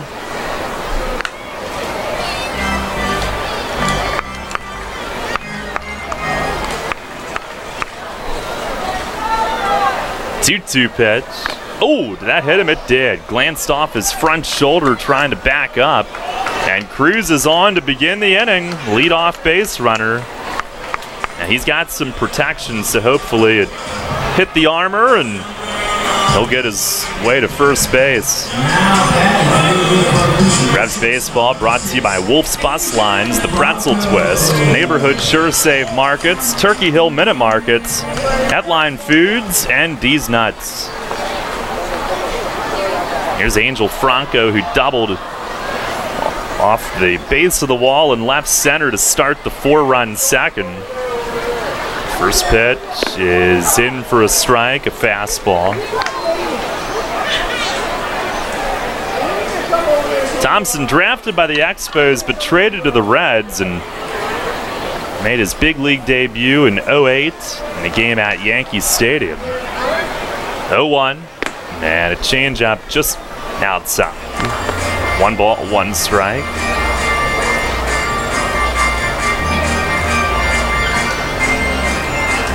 He's up for 2 brief stints with Cincinnati. There's the stretch, the 1-1, and Franco tried to check. It was low. They peel out near shortstop, and Nate Caldwell, or actually near second base, said he went around on it. 1-2 the count. Thompson 3 starts in the big leagues in 08, and then 1 more appearance 3 years later with Cincinnati in relief. Deals home, and Franco grounds a base hit to right, past the dive of Snyder. Cruz around second, heading for third. Cone's throw late, and that allows Franco to move up to second. Second and third with nobody out. Snyder from first, holding the runner, dove, couldn't reach it. And Cruz was going first to third all the way. Drew the throw, and Franco moves up as well. Well, nice job by Franco taking the extra base. And the Revs now have had multiple runners on in all 3 innings today. Franco 2 for 2. And Cone airmailing that throw all the way from right. Now, Angel saw that, took off for the extra bag. And the infield back, Revs look to tie it with a ground ball or more. As Jared Mitchell stands in, he bunted for a hit last inning and scored. And now time asked for. Now it looks like they're going to stir in Southern Maryland's bullpen now. They're in a pennant race. There's the stretch. First pitch. It's a backdoor slider and a called strike. So they have a chance to keep it close and go to the bullpen early. They will.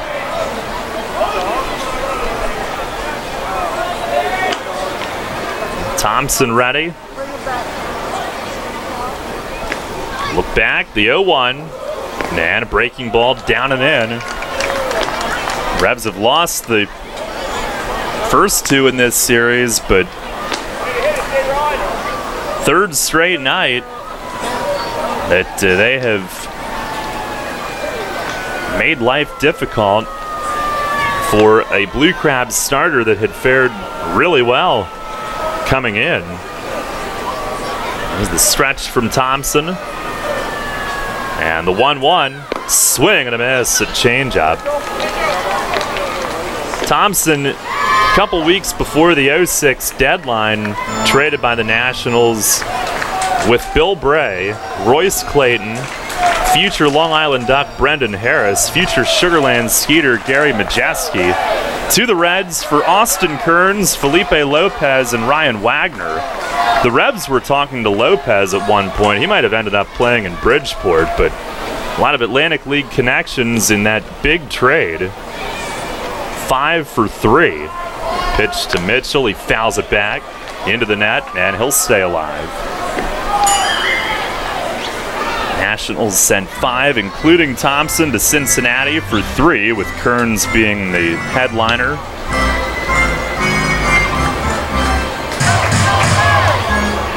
And then it was with Cincinnati that Thompson got the call up.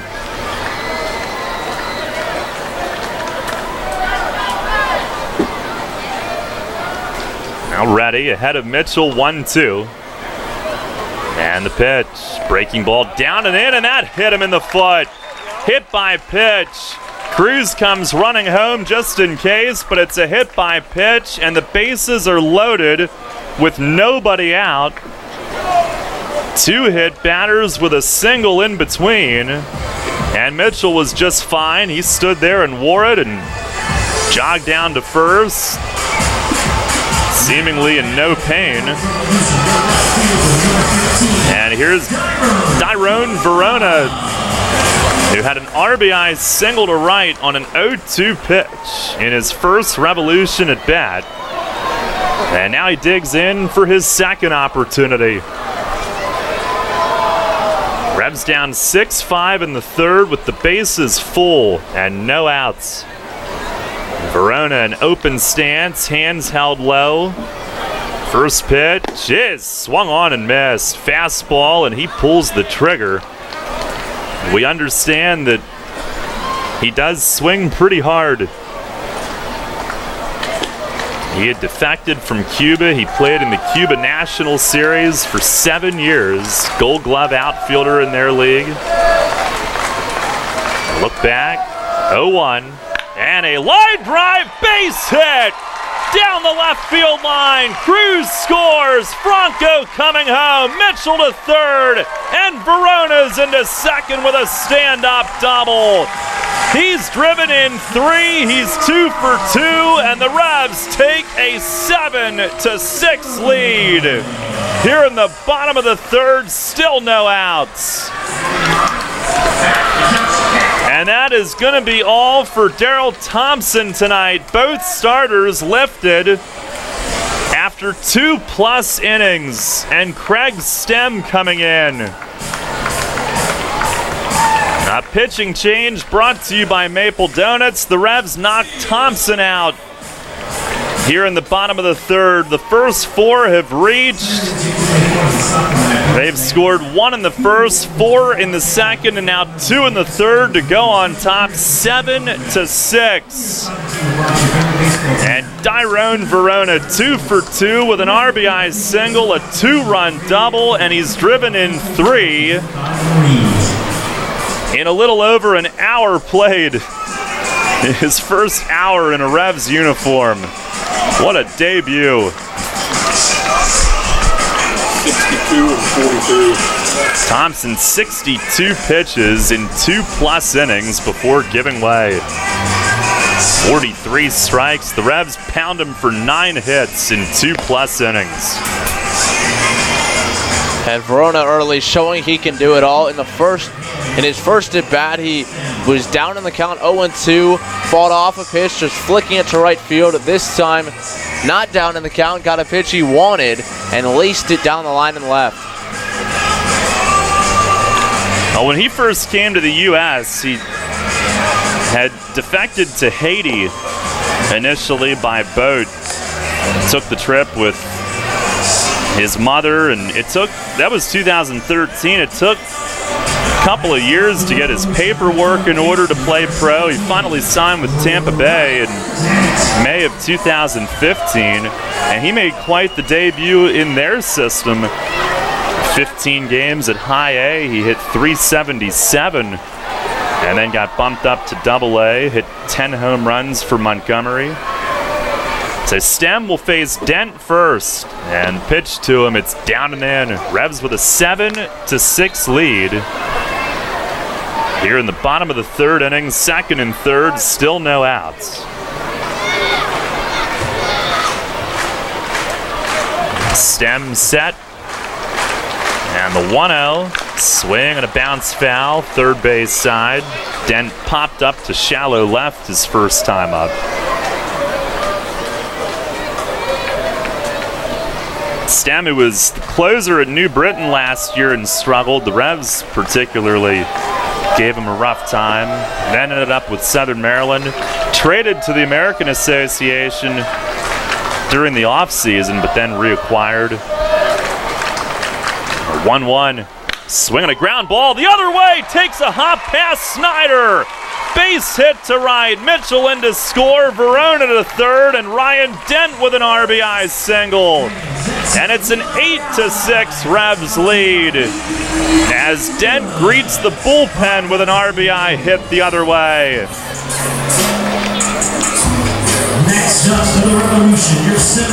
I just feel like this team today has been a lot more aggressive at the plate, using the entire field. And they're certainly getting good pitches to hit, but they're taking advantage. Snyder tried to go to a slide to the backhand and couldn't pick it, and it was ripped. Looks like Goss is going to go to the bullpen to stay loose. Here's Witherspoon. First pitch down low, first and third, still no outs.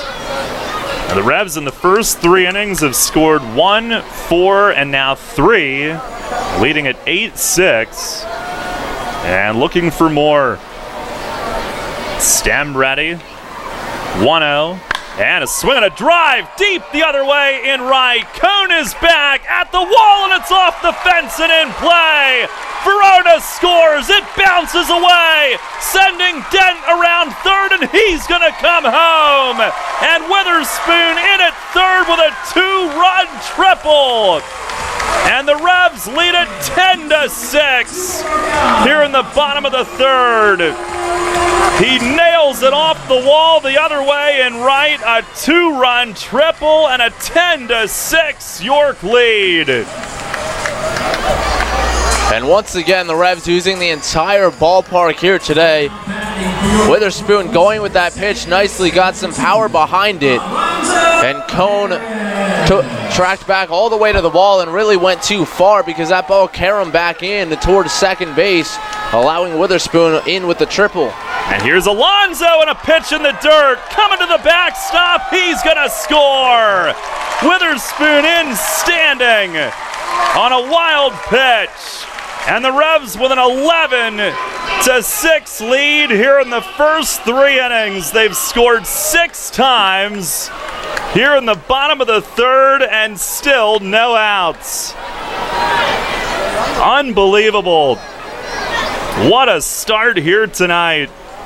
Oh yeah, we're just getting started. Here's a ball outside on Alonso, and it's 2-0. The base is now empty. And the pitch to Harris. Big swing and a miss. His helmet almost fell off. He ends up looking at the big wall and left. Well, 11 runs ties a season high for the Revs, and the other 11-run output came against the Blue Crabs down in Southern Maryland on April 27th, I believe. Swing and a miss on a fastball, 2-2. The day before the home opener. They had a 7-run inning in that game. Tonight a 4 and now a 6. The 2-2 and a swing and a miss. Fastball at 93 gets Harris for the first out of the inning. And the first time he's been retired tonight. Harris is one of 4 Revs already with multiple hits. Single and a double. Tejeda's got 2 doubles and 3 driven in. He comes up next. Franco's got a double and a single. Verona's got a single and a double. And Verona and Tejeda each with 3 RBIs. Witherspoon with 2 on that triple. 11-6 York. And here's Tejeda, first pitch. He swings, chops it to second to his left. Couple steps goes Bistain. He gloves it, throws to first, 2 down. It's almost like once the bases were cleared, Stem was able to reset a little bit, but good to see the Revs empty the bases and milk an inning for all it's worth. And here's the 9th hitter, Michael Burgess, who has struck out and grounded out tonight. So he's trying to get involved here in this outburst. First pitch is down and away. Revs with their 6th bat-around inning of the year. The 6-run inning is their most since scoring 7 in the 3rd at Sugarland on May 20th. There's a pitch down and outside, 2-0. First time they've scored at least 5 in an inning since May 23rd. They have 2 7-run innings this year. This is the 3rd biggest. Here's a ground ball rolled toward the middle. Bistain backhands from second, and the off-balance throw going away. Scooped out of the dirt by Snyder at first. But the Revs score 6 times in the 3rd. If you thought that 2nd inning was good, the Revs with 6, they do it on 4 hits. No errors, nobody left. 11-6 the lead as we go to the 4th. Matt Present with the play-by-play. Enter Rutter's Summer of Freedom sweepstakes today. Look for the entry star, purchase participating products, scan your Rutter's rewards card, or enter VIP information at checkout and automatically be entered to win your choice of a 2017 Jeep Wrangler Unlimited Sport, Ram 1500 Bighorn Quad Cab, or Dodge Challenger RT from Stettler. Drive better, drive Stettler. Free gas for a year and one of thousands of prizes, including Red Bull, Pepsi, and Pennsylvania Lottery scratch-off tickets. Must be a Rutter's VIP to enter. Rutter's, why go anywhere else? Need material handling equipment for your company's busy season? Mid-Atlantic Industrial Equipment offers a full line of rental equipment to keep you operating at maximum efficiency. Forklifts from 3,000 to 15,000 pound capacity, narrow aisle reach trucks and order pickers, electric pallet jacks, scissor lifts, and forklift clamp attachments. Daily, weekly, and monthly terms available. Call today at 888-383-LIFT. That's 888-383-5438. And check us out online at midatlanticindustrial.com. The York Jewish Community Center, where everyone is welcome. Voted Best of York, #1 Health Club, #1 Child Daycare Center, and #3 in the Kids Activities category for 2017. Bring in your Revs ticket in June and receive 1 month free.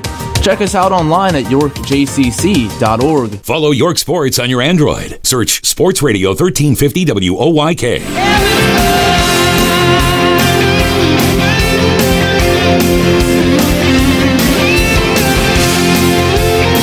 Wow, what a game. And it's only the 4th. From a 5-run deficit to a 5-run lead for the Revs. 11-6, York on top. Top of the order for the Blue Crabs, Lozada, Garcia, and Wilson, facing Jay Goss, who stays on. Goss got all 3 outs in the 3rd inning after Williamson was lifted after giving up a leadoff double. First pitch on the way to Lozada, fastball, strike 1, inside corner. 88 miles an hour on the radar gun from Jay Goss. Big, burly right-hander. He works from the wind, and the 0-1 pitch. Fastball for a strike, and he's ahead 0-2. Goss 6'2", 260 from Charlotte, North Carolina.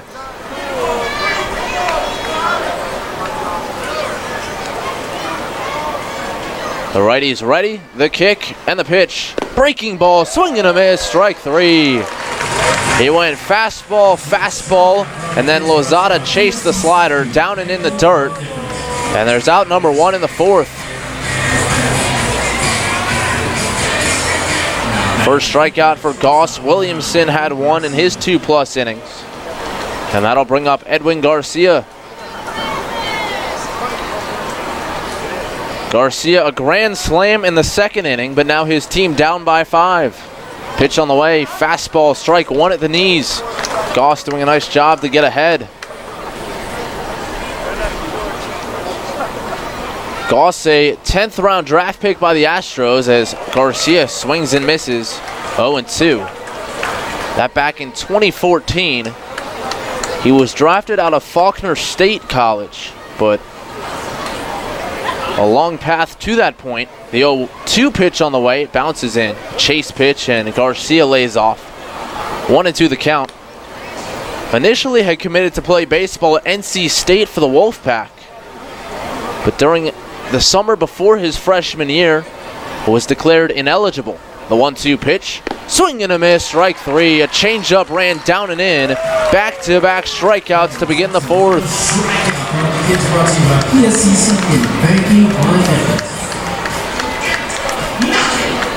Jay Goss getting ahead and then fooling Blue Crab hitters here. 2 up and 2 down. The NCAA did not recognize an online science class he took, and therefore he would not have been able to compete his freshman year. Pitch on the way, fastball outside. So he ended up attending several different colleges, including Walters State Community College. He took the JUCO route. The pitch on the way, breaking ball in there for a strike. It's 1-1. Zach Wilson, the batter, a strikeout, and a single through the right side. Revolution! 1 ball, 1 strike. Pitch from Goss. Check swing on a slider, no swing, says Derek Moshe at first base. Goss also had to overcome a torn labrum in his first year of college. Surgery that is riskier than Tommy John. The 2-1 pitch. Fastball just a little high, maybe a hair outside. It's 3-1. But after then going to Walters State Community College, he led the team to the JUCO World Series. Pitch on the way, lifted in the air to right field straight away. Mitchell started back, now he'll trot in, and he makes the grab to retire the side. A 3 up, 3 down inning. Haven't seen one of those today. In an 11-6 ball game, the Revs out in front. We head to the bottom of the 4th on 1350 WOYK. Did you know that Shipley Energy can take care of all your energy needs? From heating oil and propane to providing your home with electricity and natural gas. We also provide heating and air conditioning service and installation. All of your energy needs are under one roof at Shipley Energy. To learn more, visit ShipleyEnergy.com. Call 855-4SHIPLEY and don't forget to ask about our $100 rebate. Shipley Energy. Energy for life. Can't get enough of the Birds? WOYK has you covered. Join us all season on Mondays at 6 for the Baltimore Baseball Show, hosted by award-winning Orioles and National Baseball writer Dan Connolly from BaltimoreBaseball.com. Exclusive in-depth interviews plus the latest insight and analysis on the Orioles every week. Talking baseball with the Birds, Mondays at 6. The Baltimore Baseball Show on Sports Radio 1350 WOYK. First in York, first in sports.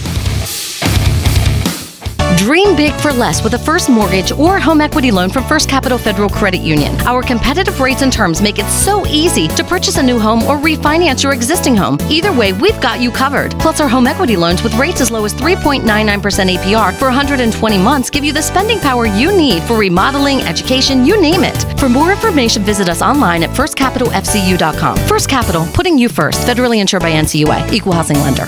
First Capital Federal Credit Union. There's only one place for local high school sports. Sports Radio 1350.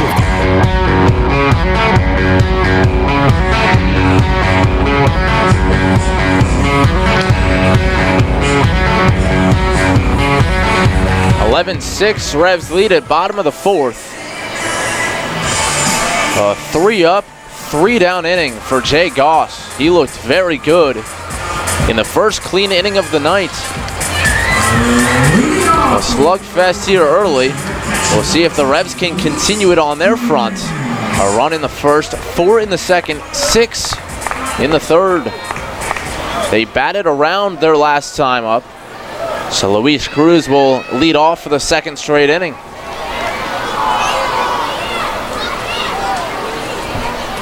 Stem back out there on the first pitch to Cruz. Line drive, right field, base hit. First pitch swinging, he lines it over the head of the second baseman, Bistain, and wastes no time getting the Revs another base runner. A leadoff single to right, and again, the Revs go the opposite way. Something we have not seen enough of this season, and in this game, they've done it a lot and quite successfully. A couple of big ones being the Verona bloop to right, down in the count 0-2, and then Witherspoon last inning, lacing one off the wall in right field. And here's Angel Franco. Switch hitter batting left, the first pitch on the way. He swings and grounds it foul into the first row just before the Revs' first base side dugout.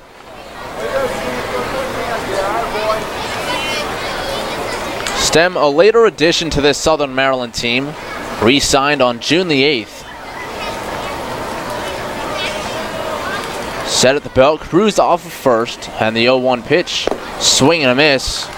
Franco out in front tried to hold up, but could not do so. And he's down in the count, no balls and 2 strikes. Stem was drafted by the Dodgers in the 15th round of 2011. Pitched for them for 4 years. The 0-2 to Franco, fastball down and in. In 2015, he pitched for the Miami Marlins organization, making it as high as AAA. And the last year came over to the Atlantic League, beginning his time with the Bees. 1-2 the count, pitch on the way, reached for and fouled off straight down at the plate, and Franco hangs tough, 1-2. He did end 2016 with the Blue Crabs, so they had a guy that they could reach out to who had been familiar with the club. Again, he was initially slated to start the game last night, but with McCoy coming off the DL, they went with the lefty. The 1-2 to Franco, fastball misses away. 2 balls and 2 strikes.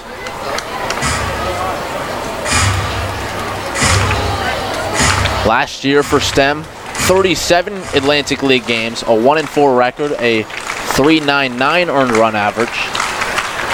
2-2 to Franco, pitch on the way. Inside fastball, line to right field. That's a base hit. Cruz around second. He's going to try for third, and he will make it without a throw. It's cut off by Garcia in the center of the diamond. Franco, a 2-strike hit to right, and first and third with nobody down.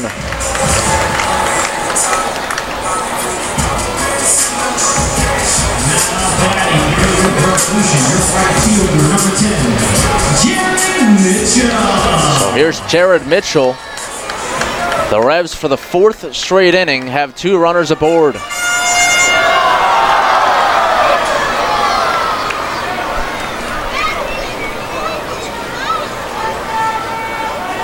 Set up away in the first pitch to Mitchell. Fastball, it hits the glove, and Stem gets the strike call, 0-1. Mitchell has scored twice, a bunt hit in the second, a hit by pitch in the third. He continues to do well in the month of June, came in batting .333 in the month. The 0-1 pitch, line drive, foul down the left field line. He struck it well, but just a little tardy on the fastball from Stem. Mitchell, a 2-for-4 game last night, drove in a run. The Revs 13 hits a night ago, and already with 13 here in the 4th.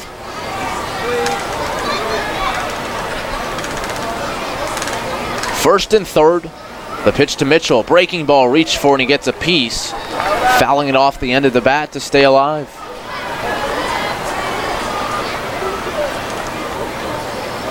The Revs in their alternate black vests here tonight. Just the 2nd time wearing those here at home. The Blue Crabs, as they've been the entire series, in their alternate baby blue uniforms. Stem from the belt. And the pitch to Mitchell. Fastball hit hard to second base and off the glove of the sliding Bistain into right field. In to score is Cruz. Franco going first to third, and into second on the throw goes Jared Mitchell. Everything going right for the Revs offensively here in this one, and they are doubling up Southern Maryland at 12-6.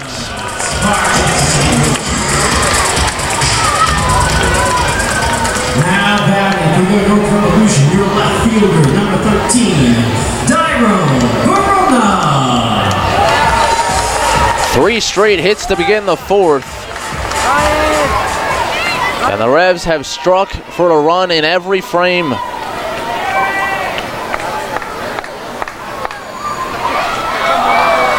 Verona back up, a 2-for-2 game so far. First pitch hit sharply to shortstop. That'll get a run home. Up with it, Garcia on to first. Verona set down for just the first time tonight, but again an RBI. He now has 4 in the ball game as Angel Franco crosses, and it's 13-6 Revolution. Next up for the Revolution, your third baseman, number 17. What a debut for Dairon Verona.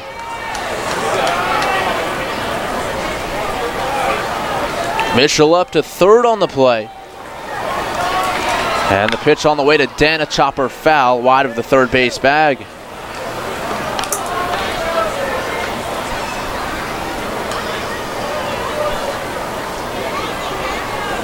Dent a fly out and an RBI single through the right side. Mitchell on at third. And the pitch on the way, fastball line right back up the middle, base hit center field. Ryan Dent joins the hit parade, a 2-hit game for him. Mitchell comes in to score 14 runs on the board for the Revs. And they are up by 8.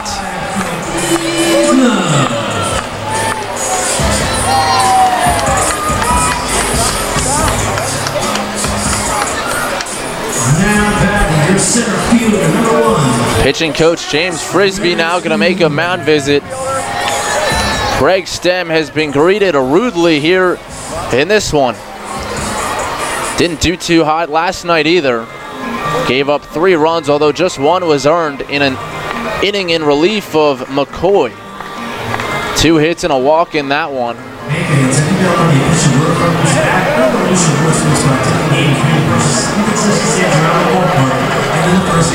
Darrell Thompson made it 2+ innings. Could not get an out. He allowed the first 4 to reach in the third. Stem, a couple of inherited runners, and now a whole new mess of his own.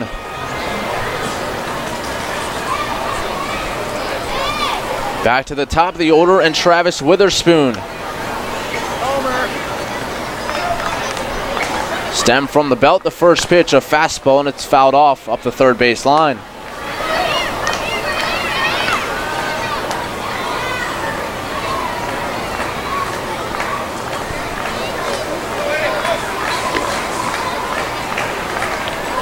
Six Revs have multi-hit games. The 0-1, that one bounces in. Witherspoon holds up the stop sign to make sure Dent stays at first as Allen does a nice job to keep it in front. 14 runs, a season high for the Revs, 15 hits as well. 15 hits in a game ties a season high, and the pitch to Witherspoon, that one's popped up. Foul ground, first base side, Snyder over towards the stands, and he will run out of room. It's 3 rows back.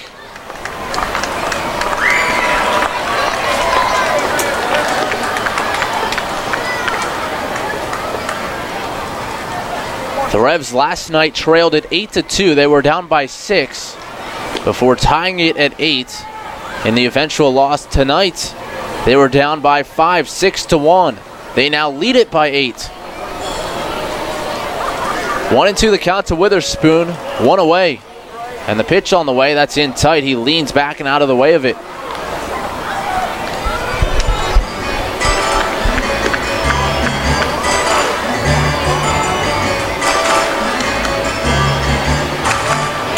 Two hits in the first, 5 in the second, 4 in the third, and 4 more here in the fourth. The 2-2 to Witherspoon, swing and a miss. Strike 3, it's held onto by Allen on the foul tip. Witherspoon down on strikes for out number 2. Next up for the Revolution, your second baseman, number 2, Alonzo Harris. Second strikeout for Stem. Darrell Thompson had 3. And here's Alonzo Harris, who has a 2-hit ball game. Two down, Dent on it first. The pitch on the way, fastball, and it's called strike on the outside corner.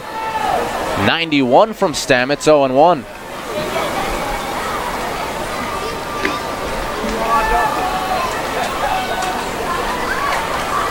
Blue Crabs do have action in their left field bullpen. The 0-1 pitch, fastball, fouled off to the right. And Harris down in the count, 0-2.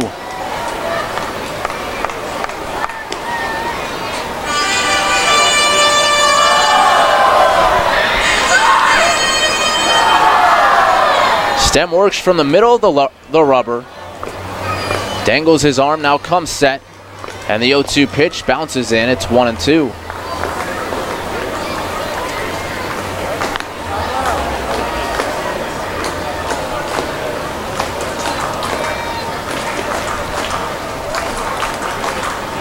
Last night's 12-9 final, the most runs that had been scored combined in a Revs game this year. Certainly has the chance of being broken a day later. Pitch on the way, popped up, right center field and shallow. Out goes the second baseman, Bistain. Now he's called off and the ball falls in. Dent stays at third. Harris reaches at first. A miscommunication in no man's land out in right center field. It looked like Bistain gave way to Cone, and Cone never got there.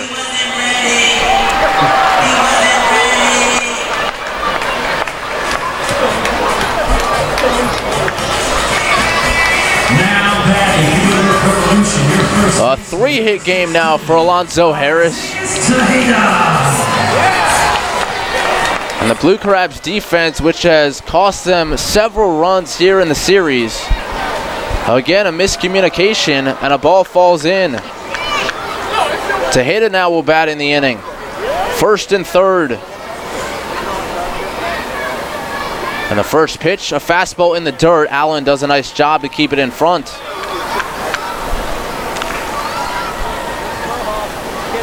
So that's the 16th hit. That's a season high.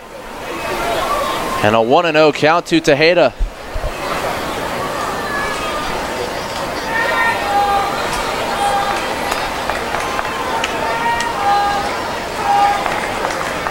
One and 0, the pitch from Stem. That one's low, ball 2.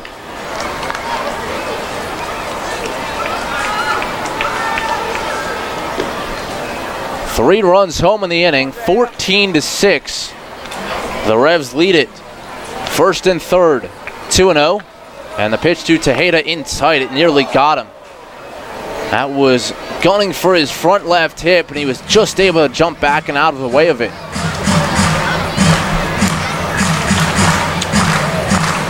Tejeda for the 17th time this year, making the start at first base.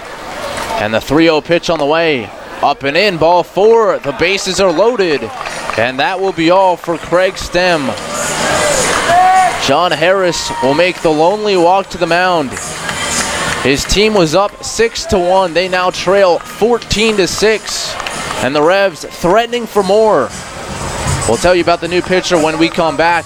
You're listening to 1350 WOYK. Hey, it's the good-looking genius at Broadway Transmission. You know what really grinds my gears?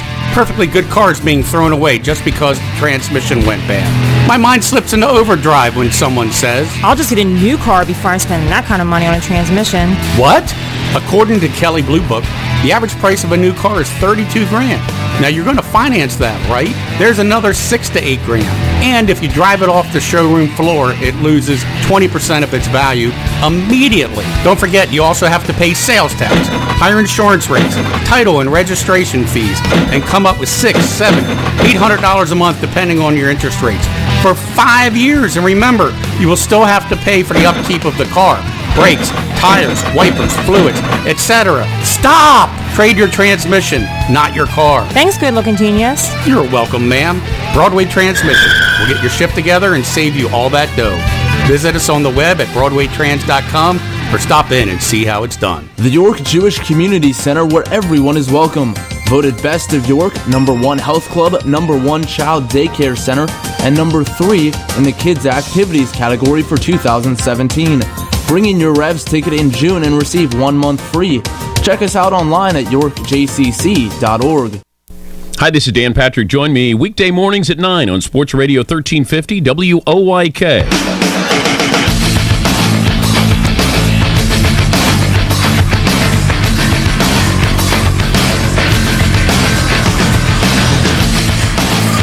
The Revs in front 14-6, and they have the bases loaded with 2 men down. Southern Maryland will call on left-hander David Russo. It's a Maple Donuts pitching change. Russo, 5'11", 175 pounds, from Monterey, California.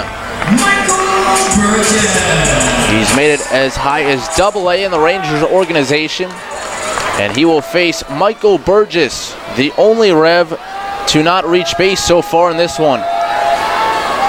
Big shift on in the infield against Burgess. Big hole on the left side, and the first pitch, a fastball up around the letters, ball 1.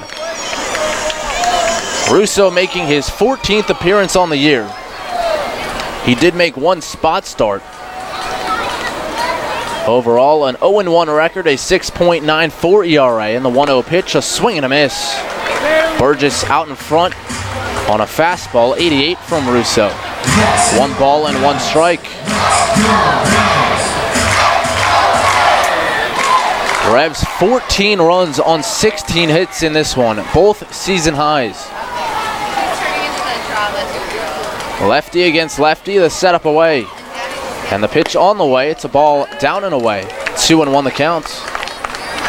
In 11 2/3 innings for Russo, he's given up 14 hits, 9 runs all earned. Walked 7 and struck out 11. Third pitcher on the night, and it's only the 4th inning. The pitch to Burgess. Fastball in for a called strike, outside corner at the knees. And it's 2-2. Russo out of San Jose State University. And the pitch on the way, swing and a miss, strike 3, a foul tip, and Allen squeezes, and that will retire the side. But 5 more hits in the inning and 3 runs across. It's a 14-6 York lead heading to the 5th on 1350 WOYK. Now through June 30th, it's the York Mitsubishi Sizzling Summer Sports Utility Sales Event. The Outlander and Outlander Sport are the best price SUVs in the market, starting at $17,495. Now available in 5 or 7 passenger. Financing as low as 0% for 72 months. With the best warranty in the business, 10-year or 100,000-mile limited powertrain warranty. Only at York Mitsubishi. Celebrating 27 years in business just off Route 30 and Roosevelt Avenue. York Mitsubishi, where Mitsubishis always cost less. Facing a legal issue can be a frightening time. What's my course of action? How do I know who to call? Fortunately, the York County Bar Association makes it easy. Now, you only need to make 1 call to find the right lawyer for you. Call the York County Bar Association and let us help you find the right lawyer with our Attorney Connection Lawyer Referral Service. Just call 854-8755 or visit yorkbar.com. Don't hesitate in getting the help you need. Contact the York County Bar Association and let us help you find the right attorney at the right time. Enter Rutter's Summer of Freedom sweepstakes today. Look for the entry star, purchase participating products, scan your Rutter's rewards card, or enter VIP information at checkout and automatically be entered to win your choice of a 2017 Jeep Wrangler Unlimited Sport, Ram 1500 Bighorn Quad Cab, or Dodge Challenger RT from Stettler. Drive better, drive Stettler. Free gas for a year and one of thousands of prizes, including Red Bull, Pepsi, and Pennsylvania Lottery scratch-off tickets. Must be a Rutter's VIP to enter. Rudders, why go anywhere else? All about local sports. Sports Radio 1350 WOYK.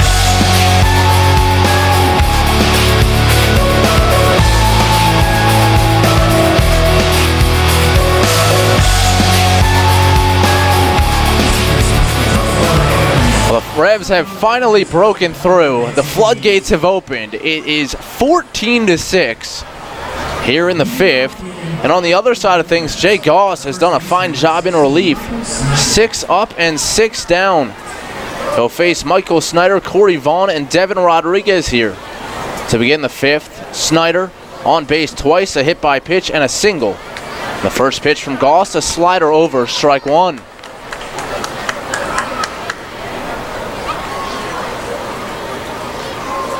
A 6-run second, that's the only scoring for Southern Maryland. It felt really bad, and then all of a sudden the Revs put the hurting on the Blue Crabs. Pitch on the way, it bounces in. 1 ball and 1 strike for York. A run in the first, 4 in the second, 6 in the third, and 3 more in the fourth.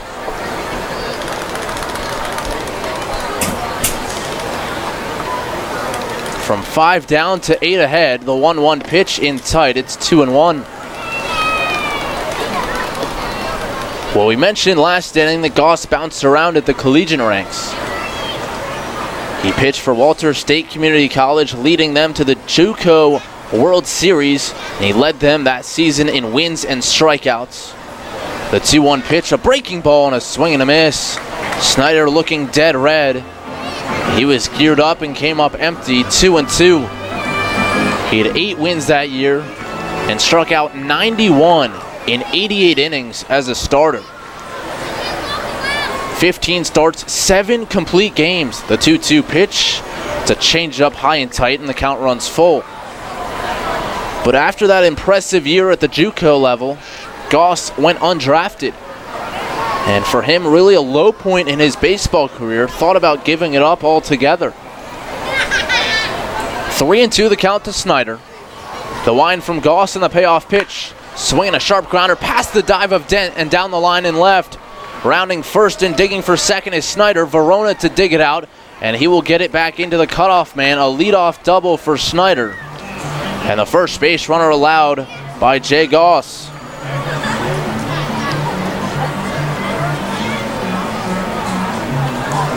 Good effort by Dent down the third base line, just out of his reach. And that'll bring up Corey Vaughn with a runner in scoring position. So after not getting the call in 2013, Goss thought he might give up baseball for good. Thought he might go work at a nearby nuclear energy plant where his dad and younger brother work. Pitch on the way, fouled straight back. He felt as though if he wasn't going to pitch in professional baseball, he didn't really want to keep pitching at the collegiate level. But then it was Faulkner University that gave him the shot. His third school in as many years. And the 0-1 pitch, breaking ball in for a strike. He gets ahead of Vaughn, 0-2. Vaughn 0 for 2, a fielder's choice, and he grounded into an inning-ending double play in the second, stopping the bleeding on a 6-run Southern Maryland inning. The 0-2 pitch, and that's a breaking ball just below the knees. Vaughn lays off. So Goss then had a very solid year at Faulkner, a 2.17 ERA, and struck out 83. Pitch on the way, just missed the outside edge. 83 strikeouts in 58 innings. 14 games, 7 starts for Goss that year, and following his 2014 campaign, did get that 10th round selection by the Astros. Runner on second, the 2-2 pitch, fastball, swing and a miss, strike 3. 90 miles an hour on the inside corner. He pumps it past Corey Vaughn for his 3rd strikeout here in relief. It's time now to take a look at the Carter Spears Store. Time to for our upset field. Current temperature is 77 degrees and time is now 8:97 p.m. Here's your round the clock security source. 2 down, and that brings up Devin Rodriguez. Rodriguez 1 for 2, a ground out and a double to left center. And that extended his hitting streak now to 8 in a row. He bats from the left side in the first pitch, a fastball right there, strike 1.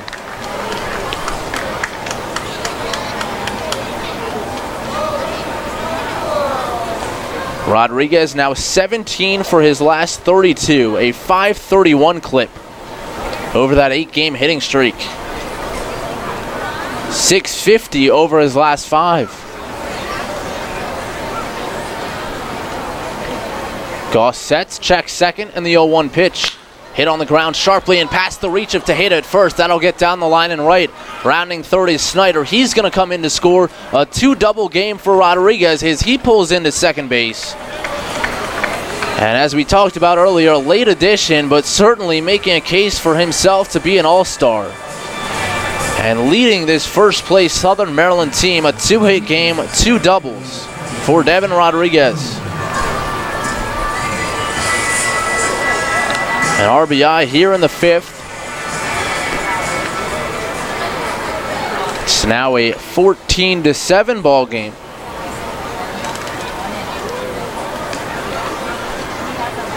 Snyder coming in to score. And here is Zach Cohn. Cohn 1 for 2, a run scored. And the first pitch on the way, slider upstairs, ball 1.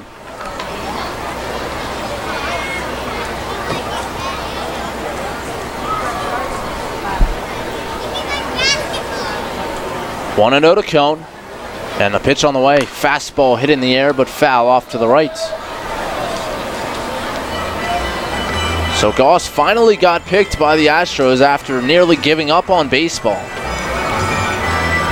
Pitched for Tri-City in the New York Penn League his first year.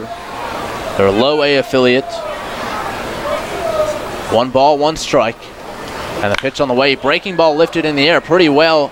Center field, Witherspoon a beat on it though, and shy of the warning track, he pulls up to make the catch. Tagging at second is Rodriguez. The relay to third, not nearly in time. So Devin Rodriguez into third, but now there's 2 away. Zach Cohn just got under that one. His second fly out to Witherspoon in center. And that'll bring up Luis Allen.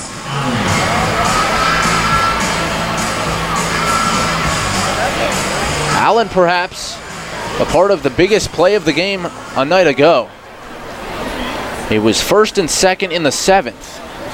Goss's delivery, line drive right field, and that's dropping. It's in there for a base hit. It takes off and it will roll to the wall. Rodriguez in to score. Allen digging for second. The relay to second. He slides in safely. 3 doubles in the inning for the Blue Crabs. 2 runs in. And it's back to a 6-run ball game, 14-8. As Luis Allen comes through with the RBI 2-bagger.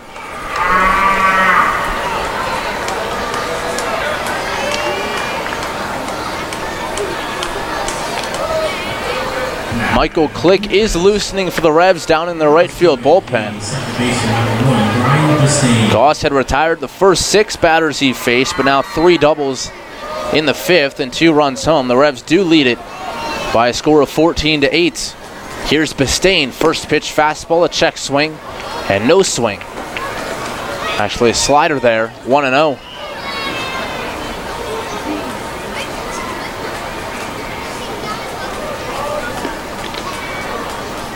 The 1-0 pitch on the way. There's the fastball, and it's in there for a strike. Came back over the inside edge, 1 ball and 1 strike. Goss appeared in 9 games for Tri-City, 3 starts, and did not fare well. The 1-1 pitch on the way, swing and a miss. Bistain chased the slider down and away, and he's behind in the count, 1-2.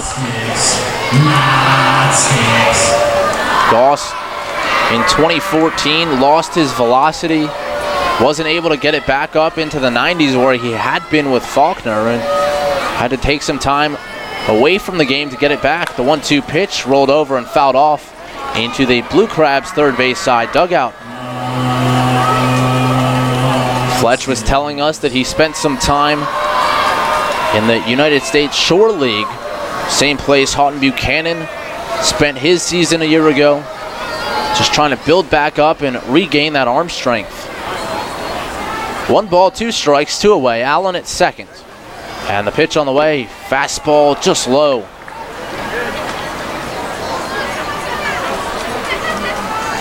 Two and 2 the count. 2 runs home in the inning. And what is now a 22-run ball game combined. The 2-2 pitch. Change up, got him looking inside corner, and Bistain frozen. 4th strikeout for Jay Goss. And after 4.5, we're halfway home. It's 14-8. Revs in front on 1350 WOYK. Money and business are essential to the strength of a community. So is cheering and celebration and music and fun. That's why York Revolution games, concerts, youth sports, special events, and more happen at a place called People's Bank Park. People's Bank has been serving York County for more than 150 years. Always cheering, always celebrating, always committed to the things that make York County great. And to you having a great time at People's Bank Park. People's Bank, member FDIC, equal housing lender. Can't get enough of the birds? WOYK has you covered. Join us all season on Mondays at 6 for the Baltimore Baseball Show, hosted by award-winning Orioles and National Baseball writer Dan Connolly from BaltimoreBaseball.com. Exclusive in-depth interviews, plus the latest insight and analysis on the Orioles every week. Talking baseball with the birds, Mondays at 6. The Baltimore Baseball Show on Sports Radio 1350 WOYK. First in York, first in sports. Celebrate the history of our national pastime at the National Baseball Hall of Fame and Museum in Cooperstown. See priceless treasures that will bring your baseball memories to life. Cooperstown is where you, your family, and your friends can relive baseball's greatest moments and honor the all-time greats of the game. Plan your family visit today at baseballhall.org. On air, online, and on your smartphone. Sports Radio 1350 WOYK.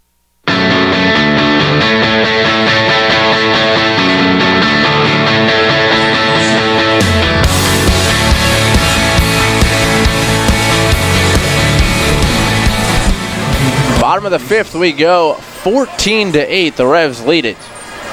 A run in the first, 4 in the second, 6 in the third, and 3 in the fourth. For Southern Maryland, they had a 6-run second inning and led this game at one point 6-1. That 5-run lead for them a distant memory. Luis Cruz will lead off for the 3rd straight inning. The Revs have batted around in the 3rd and the 4th. Cruz getting on base to start each frame, and the first pitch on the way. A fastball, strike one. David Russo stays on. He got the final out, a strikeout of Burgess to end the 4th. A left-hander, and the pitch on the way, swing and a miss. Cruz crossing home plate on that big cut, 0-2.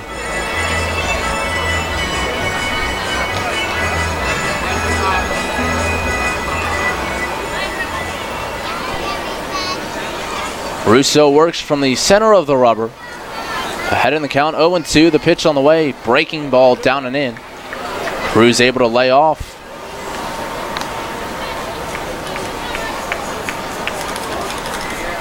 Cruz now 7 for his last 13.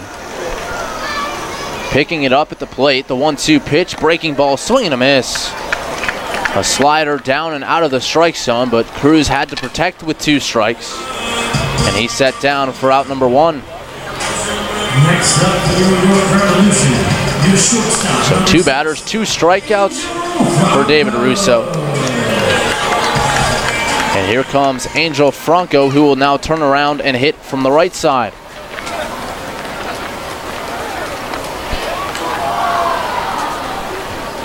Franco, a 3-hit game, and the pitch on the way. Looked like a 2-seamer. Catches the outside corner, 0-1. A double in the second, a single in the third, and a single in the fourth for Franco. And the 0-1 pitch, he checks his swing, and it's below the knees, ball 1.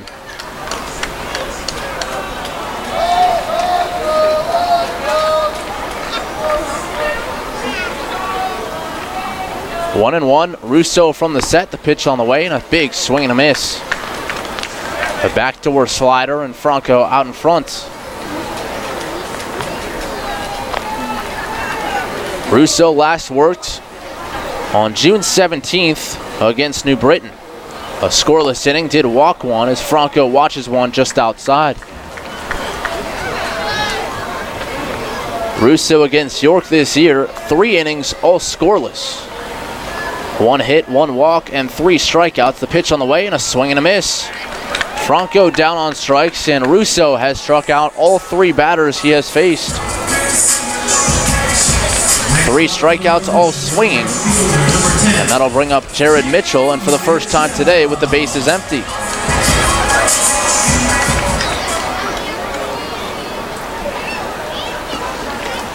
Mitchell, another 2-hit ball game.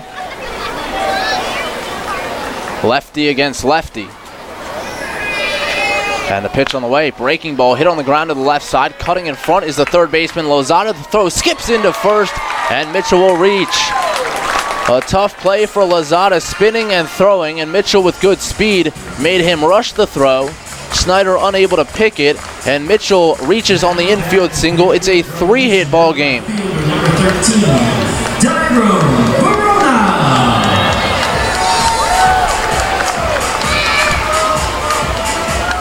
And for Mitchell, now 8 hits in his last 14 at-bats, a 4-game hitting streak. Here's Verona. He has 4 RBIs in this one. And the first pitch, a fastball, and it's a little high, ball 1. A single to right in the second that drove in a run, a double down the line in left, which drove in 2, and an RBI ground out. An open stance from the right side, and the pitch on the way, a breaking ball and a big cut. Verona comes up empty. 1 ball and 1 strike.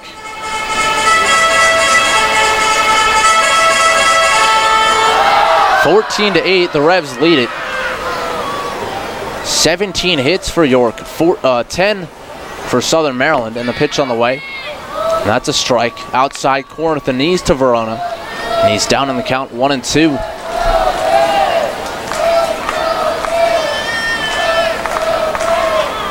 Verona signed and activated today, playing left field. 2 down in the 1-2 pitch. Mitchell runs, it's down and in. Throw to second, not in time. A head first dive, and well ahead of the tag from the second baseman, Bistain.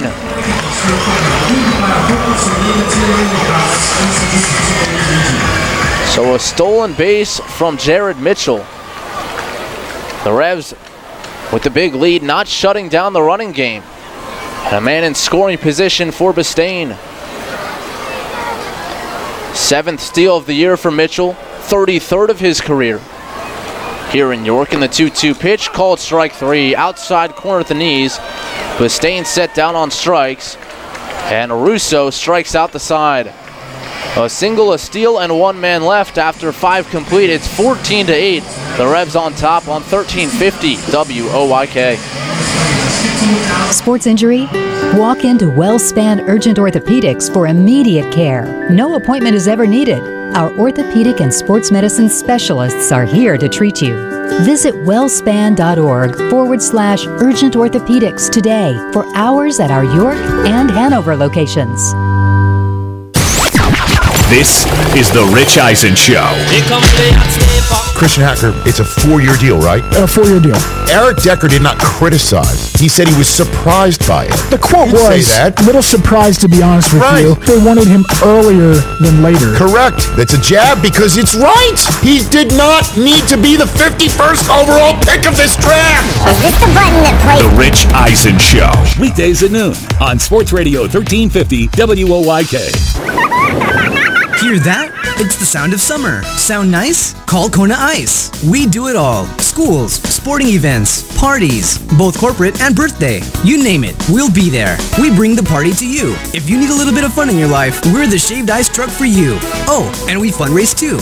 This summer, cool down with Kona Ice. Give us a call at 1-800-KONA-ICE or visit us online at www.kona-ice.com. Kona Ice. Flavor our world. The Somerset Patriots will be hosting the 2017 Atlantic League All-Star Game on July 12th at TD Bank Ballpark. To vote your favorite Revs players into the All-Star Game, visit AtlanticLeague.com, and for more information or for tickets to the game, visit SomersetPatriots.com today. The radio home of the Revs. Sports Radio 1350 WOYK.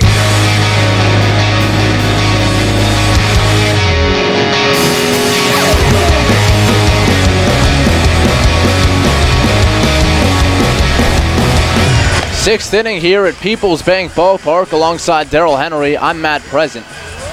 14-8, the Revs lead it on their highest offensive production output of the year. 14 runs the most, eclipsing their total of 11. 17 hits the most, eclipsing their previous high of 15. Top of the order due up for Southern Maryland here in the 6th. The new pitcher on. It's a Maple Donuts pitching change as Michael Click takes over for Jay Goss. He will face Lozada, Garcia, and Wilson. Click looking in for signs. Now he's ready. First pitch on the way. Fastball up and away. Ball 1. Click making his 23rd appearance of the year, a 1-0 record. A 2.53 ERA. From the belt, the 1-0 pitch, down and in, ball 2. Looks like those first 2 pitches may have stuck in the hand a little longer than Click would have liked. Lozada's been on base twice, a walk and a single. 1 for 2, he also was a strikeout victim. The 2-0 from Click, fastball, swing and a miss. 89, letter high, and Lozada chased it. Final line on Goss, 3 innings in relief, 3 hits, 2 runs, both earned, and he struck out 4. 3 doubles in the 5th did him in, but of course with the lead well intact, no real damage done. 2-1 pitch on the way, hit high in the air, center field straight away. Witherspoon hardly has to move just a few steps towards left, and he puts it away for out number 1.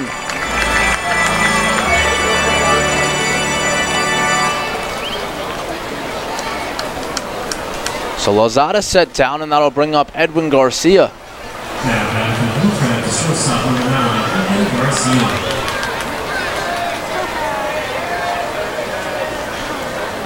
Garcia, a big part of that 6-run second inning. A grand slam over the arch nemesis in left.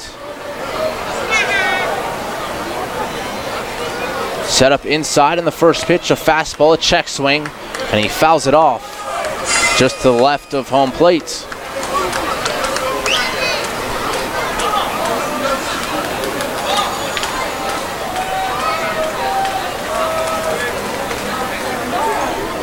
Garcia, the high socks, the 2-tone bat, bright red handle, and a very light tan, almost a white barrel.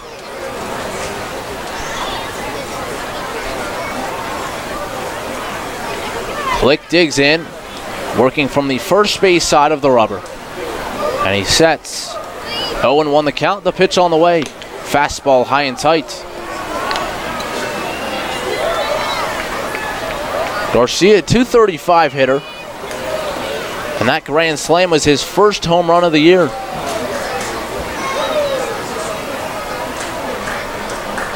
The 1-1 from Click, swinging a roller, first base side, fielding it in front of the bases to Heda, and he will reach and race to the bag, and that's out number 2. Waves off his pitcher Click, takes it unassisted, and 2 up and 2 down to begin the 6th.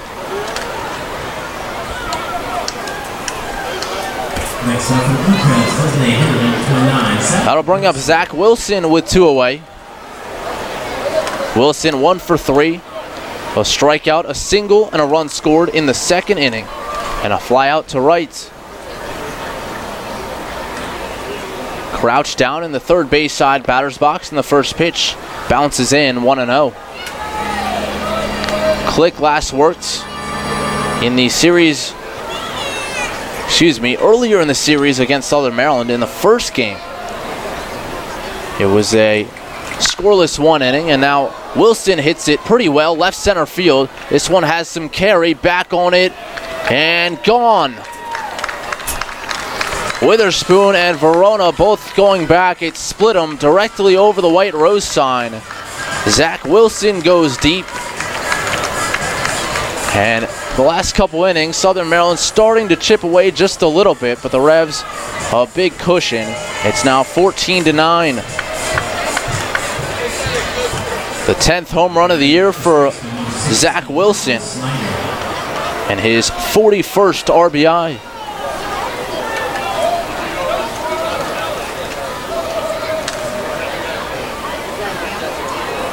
That brings up Michael Snyder. And the first pitch, swing and a miss. First pitch slider from Click, it's 0-1. That is the 7th home run for the Blue Crabs in 3 games. And the first coming with the bases empty. Snyder, a 2-hit ball game. He's reached base all 3 times. Set up low and away, and the pitch, a fastball. Down and away, had some cut on it. Might have been a hard slider. It was 87 from Click. A hit by pitch for Snyder in the first, an RBI single to center in the second, and a double down the line in left to begin the 5th. 1 ball, 1 strike. The pitch from Click, fastball, swing and a miss. 93 that time from Michael Click, and Snyder could not catch up.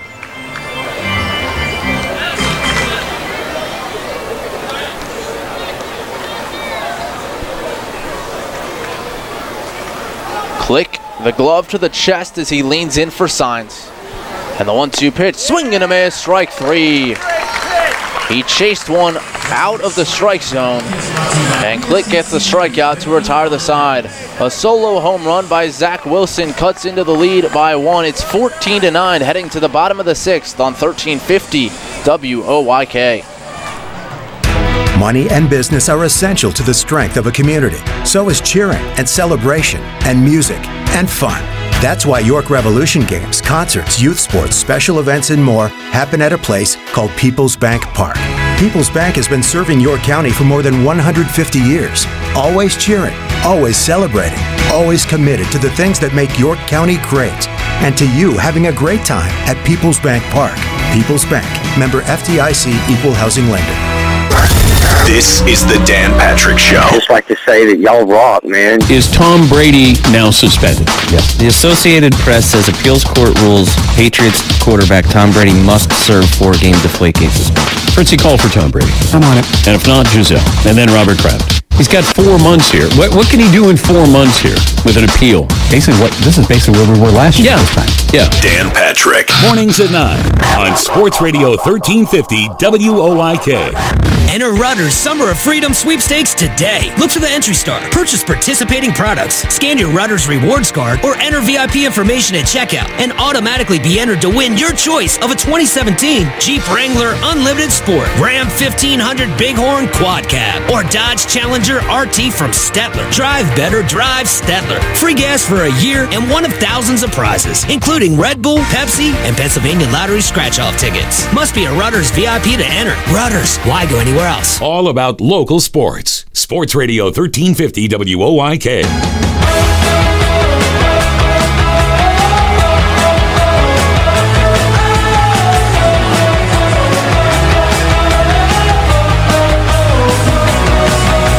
David Russo stays on. He has 4 strikeouts in 5 batters. All 4 outs coming via the strikeout. He will face Ryan Dent, and then the top of the order, a defensive change to tell you about for Southern Maryland. Ryan Wiggins has come in behind the plate. We hope all is well with Luis Allen, the former Rev. First pitch to Dent, a fastball up and away, ball 1. Allen legged out a double his last time up. So hopefully not an injury, just a half a night off. And the pitch on the way, down and in, 2-0 the count.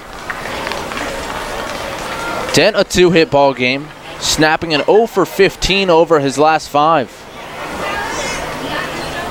Head in the count here, and the 2-0 pitch. Reached for and fouled off, it's 2-1. Dent flew out in the second, singled through the right side for an RBI in the third, and bounced one right back up the middle for an RBI in the fourth. The 2-1, fastball, swing and a miss. 2 balls and 2 strikes.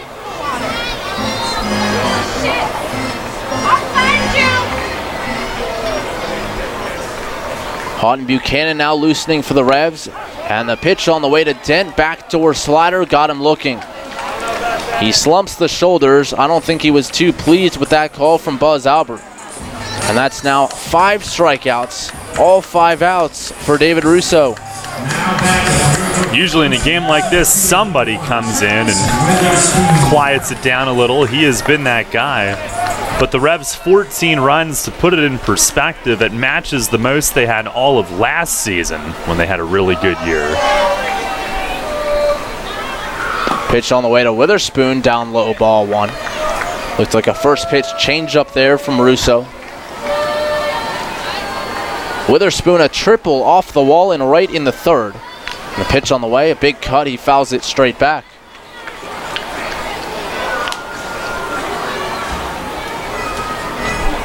Last time they had 15, Matt, was August 8th of 2015 against Southern Maryland. Well, their biggest two ball games this year have been against the Blue Crabs. The 1-1 to Witherspoon, he watches a fastball down and away. And that series finale in their opening series of the year, the day before the home opener, April 27th, they put up 11. The 2-1 in tight ball 3.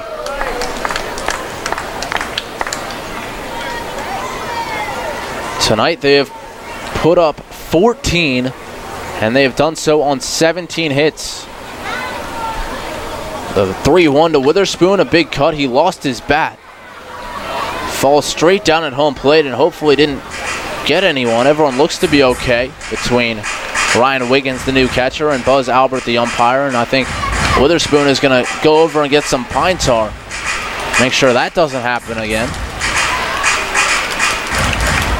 One of the most impressive things tonight, I mean, so much has been made about the left on base totals, but in the first 3 innings, when they scored the first 11, they only stranded 2.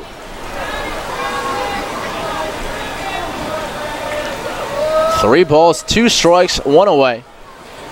And the pitch to Witherspoon, swing and a miss, strike 3. He chased one up the ladder, and he's set down on strikes for the 3rd time today. A 6th strikeout for David Russo.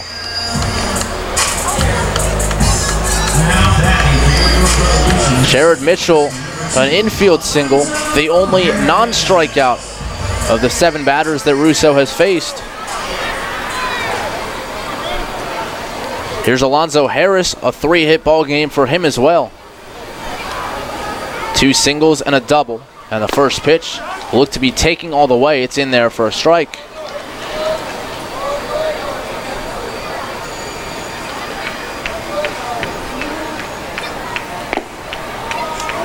The 0-1 pitch misses below the knees. Russo tried to come in with a backdoor slider, could not catch the outside black. 3 Revs in the ball game have tallied 3 hits. The pitch to Harris fouled off to the right and out of play. Harris has 3, Franco has 3, and Jared Mitchell has 3. And 6 have at least 2. 1-2 the count, 2 away. Bottom of the 6th. Pitch on the way, breaking ball, chopped to the left side. Lozada waits back and bobbles the ball. In and out of the glove of Lozada. And Alonzo Harris will reach on the error.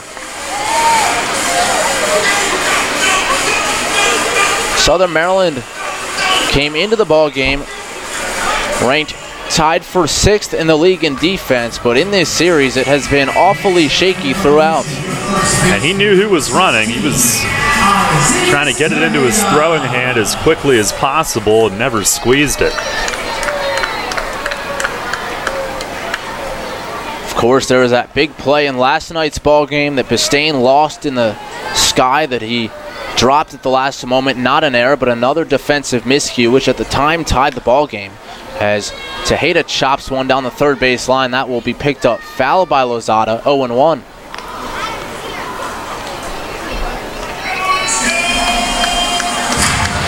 But the Revs with a couple unearned last night. And an errant flip by Wilson at first.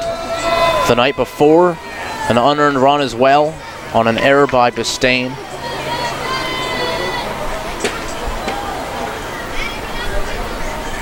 And the pitch on the way. Down and into Tejeda. 1 ball and 1 strike.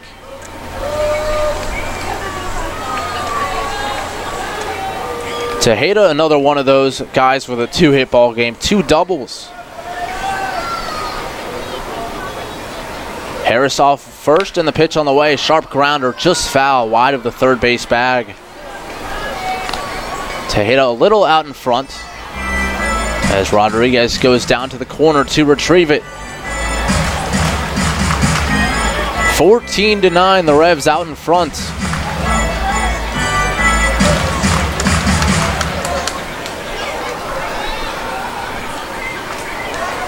Russo gets his sign from Wiggins. Now sets. 1-2 the count. And the pitch on the way. Breaking ball, line drive, base hit left field. A 3-hit game for Isaias Tejeda. Alonzo Harris up to second, and 2 men on for Michael Burgess. The other thing tonight, that's 18 hits, and the Revs have only taken 1 walk. I mean, they have absolutely hit their way. Are you criticizing the lack of patience? No. No, I'm not. They have, what I mean is they have hardly gotten a gift. They have just hit it all over the place here tonight. The opposite field hitting impressive as well. Good opportunity for it here with the shift on against Burgess. First pitch on the way, swing and a miss. A slider, and Burgess waves and misses 0-1. What kind of wet blanket would I be if I criticized tonight? I'm just giving you a hard time. The 0-1 on the way, and it's fouled straight back. On another night, you might point to the Revs stranding the bases loaded in the 4th, but at the time they were up by 6 runs, I believe, maybe more. I have to go back and look, but regardless, it was easily overlooked. 0-2 to Burgess, 2 on, 2 away. The setup outside and the pitch on the way. That one's chopped on a broken bat slowly towards second base. Bistain the backhand, the crossbody throw in time to get Burgess and retire the side. 1 hit, 2 left, and we head to the 7th. Darrell Henry will take you home. It's 14-9, the Revs in front on 1350 WOIK.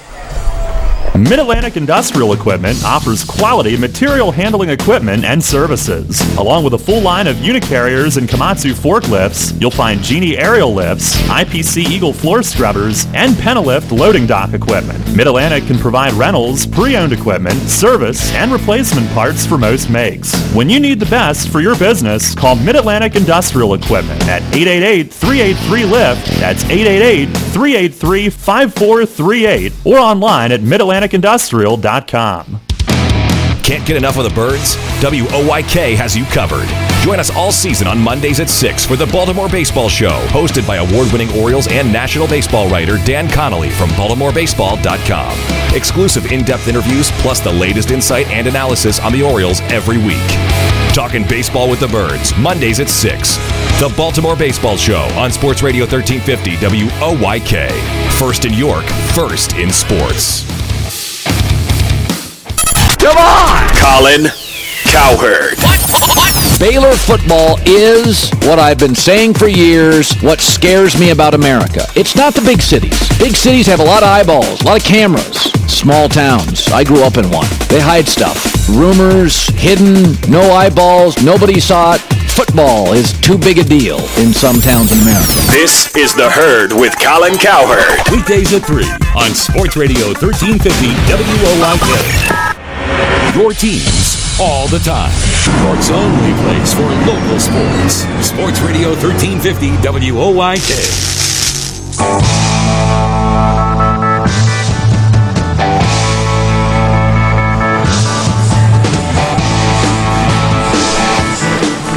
Head of the 7th, what a night this has been. Revs with a 14-9 lead on 18 hits. Houghton Buchanan comes on. Pitching change brought to you by Maple Donuts. In relief tonight, Jay Goss went 3. First 2 were scoreless. Overall, 3 innings, 2 runs. Michael Click, 1 inning. Gave up just the solo home run by Zach Wilson. And now Buchanan, who's on. 2-2 with a 2.61 ERA. 20 2/3 innings, 15 hits. Opponents batting 197. And Corey Vaughn up first. First pitch of the night from Buchanan misses high and away. He was the victim of the grand slam by Bistain last night on the first pitch that he threw. Already the 1-0. And that missed down low. Buchanan looking to, I guess, tighten things up a little bit. He's been touched for a run in 4 straight outings. Before that, he allowed only 2 runs all year. He fires, and there's a fastball for a strike. Gave up only 2 runs in his first 17 appearances. Went 2 innings last night, allowing the 1 that was charged to him. There's the 2-1, and a swing and a miss. Fastball jumps right through the zone. Vaughn tonight 0 for 3. A couple ground balls to third, including a double play in the second inning. Here's the 2-2, and in the dirt, blocked by Cruz.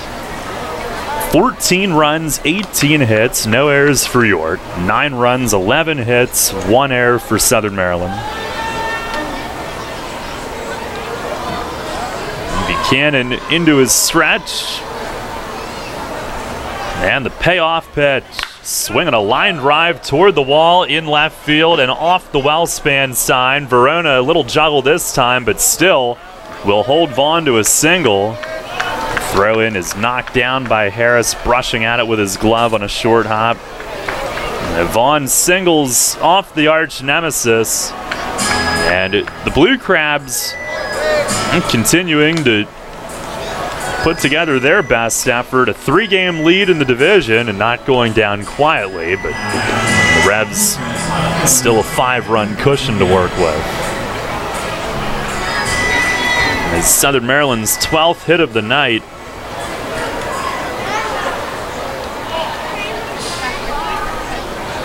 Is Devin Rodriguez, who's 2 for 3. And Buchanan steps off. 2 doubles and an RBI for him. He's now 17 for 30 against York. 405 overall for the year. Buchanan misses high to him. 567 against York.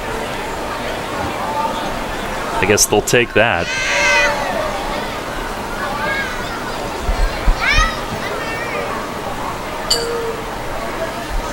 Buchanan set at the belt. The 1-0, and that misses upstairs. Now the overall, and Fletch is going to call time here and come out. The overall all-star voting for everybody ends this week, right? That's a good question. I voiced the commercial, which had the answer to that, but I don't know off the top of my head. I'm sorry. I think it does. But at any rate, Rodriguez only at 34 games played right now, but by the time the game rolls around, he'll be close to 50. I think he has to make it. Well, I would certainly echo that sentiment.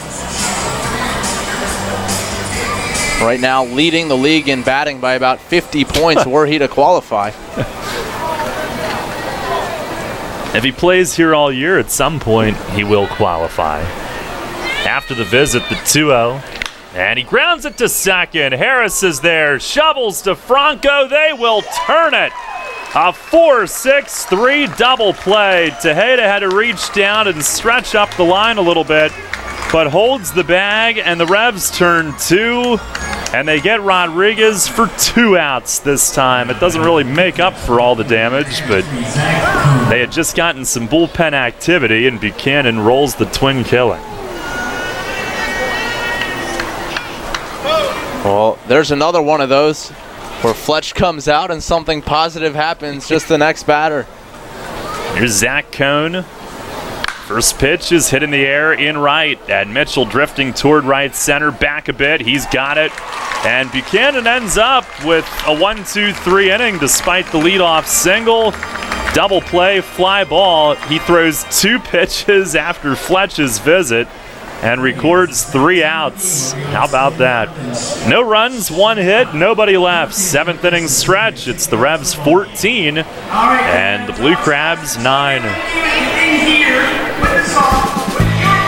This is Dustin Hawkinsmith with the Keystone Sports Network. For the best Penn State football analysis and commentary, listen to Sports Radio 1350 every Tuesday, Thursday, and Saturday at 8 a.m. and after Revs games for the Keystone Kickoff Show.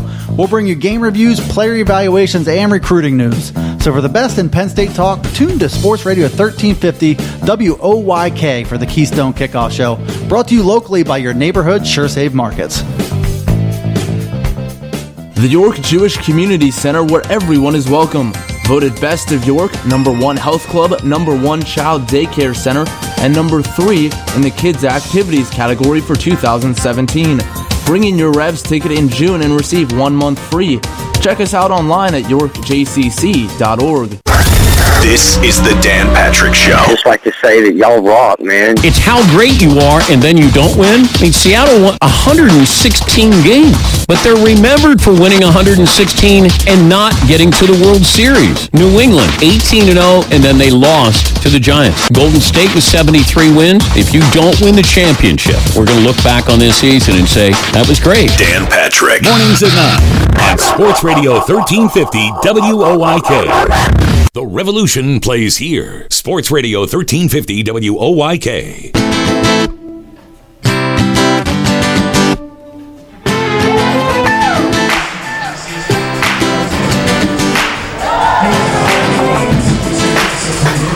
Head to the bottom of the 7th, and the Revs with a 14-9 lead. Right-hander Sam Runyon, the new pitcher for Southern Maryland. Pitching change brought to you by Maple Donuts. And give Russo a lot of credit tonight. 2 1/3 scoreless innings, 6 strikeouts. No walks, 2 hits. So that's kept the Revs where they've been the last couple of innings, but 14 runs tonight, matching their biggest total, as we said, from last year as well.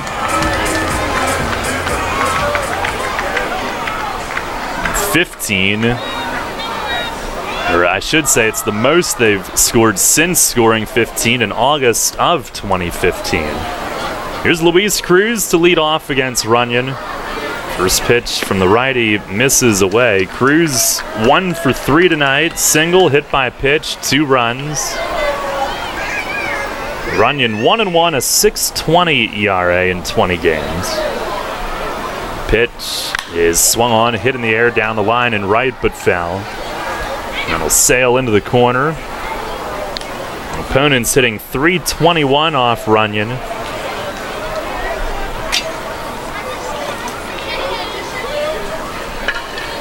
Series finale between these two tomorrow night at 6:30. Steve Janis against Drew Hayes tomorrow. Pitch is a breaking ball and a called strike 2, 1-2. On our York Mitsubishi out-of-town scoreboard, Lancaster leads Bridgeport 6-0 in the 9th. They're trying to get back within 2. There's the 1-2 and a slider away. Cruz starts but stops. New Britain beats Sugarland 5-2. Bees scoring 5 in the bottom of the 8th. 4 of them unearned.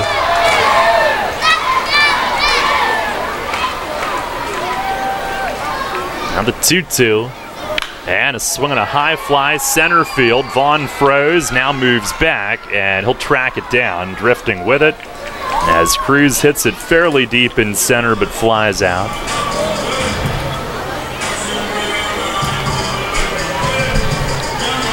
Revs with Luke Westfall up in the bullpen. Tomorrow night, dance night here at the stadium. Tickets on sale, YorkRevolution.com. 801 hits and at the Apple Chevrolet ticket office.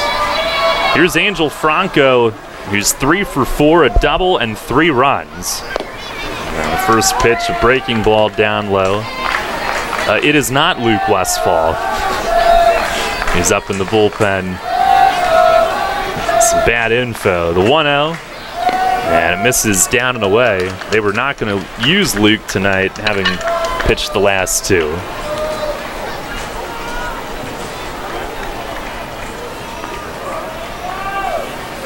Now Runyon set. Here's the 2-0. And that's skipped in the dirt.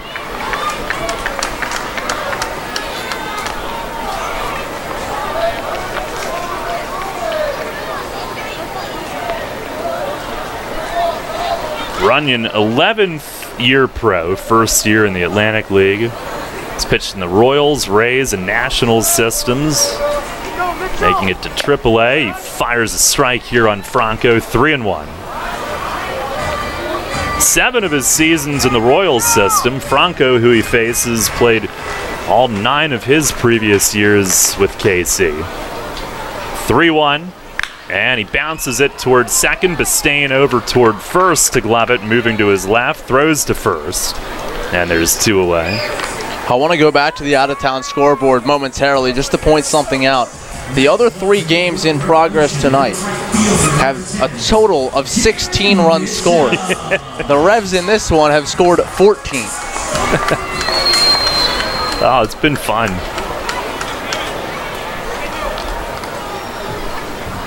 Top of the 8th, Long Island leads Somerset 2-1. That's the other game. This has been a treat here tonight. Here's Jared Mitchell, and he looks at a sinking fastball for a strike. Mitchell 3 for 3 and on base 4 times. Bunt single, hit by pitch. RBI single, infield single. 3 runs scored, a steal. Pitch is tipped foul at the plate. Breaking ball from Runyon. Runyon out of high school, a 2nd round pick of the Royals in 07. North Carolina. Asheville, North Carolina. Once took a vacation there. I did as well. Did you? The Smoky Mountains? Yeah. Pitch is hit high in the air, left field, and Rodriguez will drift inward, waits, and makes the one-hand grab. Towering fly ball from Mitchell, the first and so far only time tonight that he's been set down. We go to the 8th here from Peoples Bank Park. It's the Revs 14 and the Blue Crabs 9. Kids today, with Facebook, texting, TV, and video games, seems like fresh air and sunshine are things of the past. Remember playing catch, climbing trees, wholesome backyard fun? Heritage Lawn and Landscape Care remembers, give them lush grass, healthy trees, the good old outdoors. American is baseball and apple pie. Kids have every reason to stay inside. Don't let your lawn be one of them. Heritage Lawn and Landscape Care, world-class care right in your backyard. 717-292-9994. Having the gang over to watch the game? Keep them happy with great BestJet products from your neighborhood SureSave markets. Football fans, hockey fans, basketball fans, everyone's a fan of game day party planners with $18.93 deli items. BestJet hot dogs go great with BestJet kettle cooked chips. Or serve up a couple BestJet Rising Crust pizzas with 12 packs of BestJet soda. Throw the best game day party ever with BestJet products. Shop Sobel's Markets in Shrewsbury, Stewartstown, Whiteford and East York, Wetzel's in Glenrock, and Nell's Market Fresh Foods in Spry. Money and business are essential to the strength of a community. So is cheering and celebration and music and fun. That's why York Revolution games, concerts, youth sports, special events, and more happen at a place called Peoples Bank Park. Peoples Bank has been serving York County for more than 150 years. Always cheering, always celebrating, always committed to the things that make York County great. And to you having a great time at Peoples Bank Park. Peoples Bank, member FDIC, equal housing lender. Your home for Revolution Baseball. Sports Radio 1350 WOYK.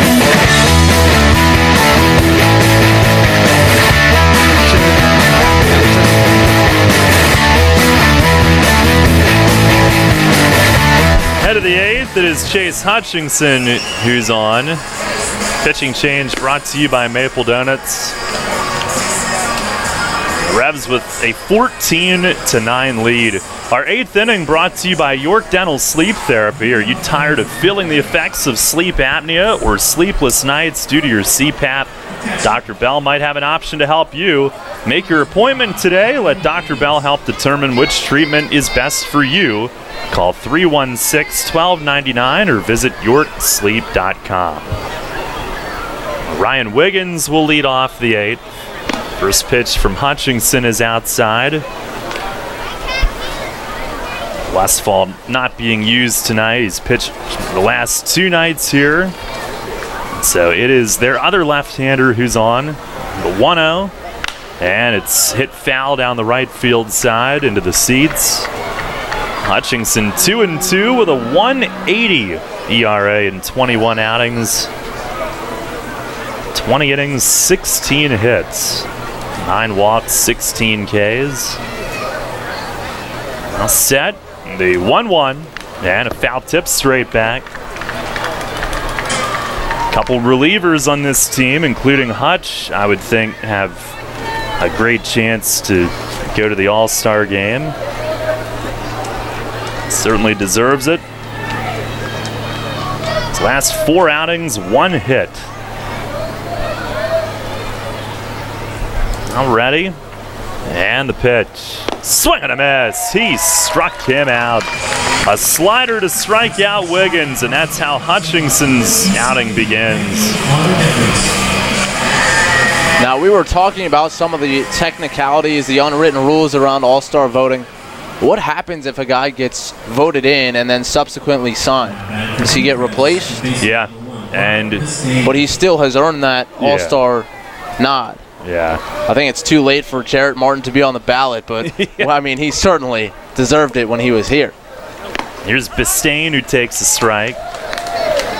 Yeah, I guess I would think that the manager of the All-Star team would reach out to managers around, maybe his first choice. There's a fastball just missed low. Let's say that the replacement is with Team A. He might reach out to that manager and say, would this guy be available, and see if he can lock that spot up. But we have had that happen. The 1-1, and it breaks inside, moving Bistain back. I'm not sure that the Revs have had a player signed and not be able to go with that particular timing, but there's been a couple of cases where a player has been banged up, so somebody replaces them. Hutchinson ready. The 2-1, and a swing and a miss. Fastball at 90.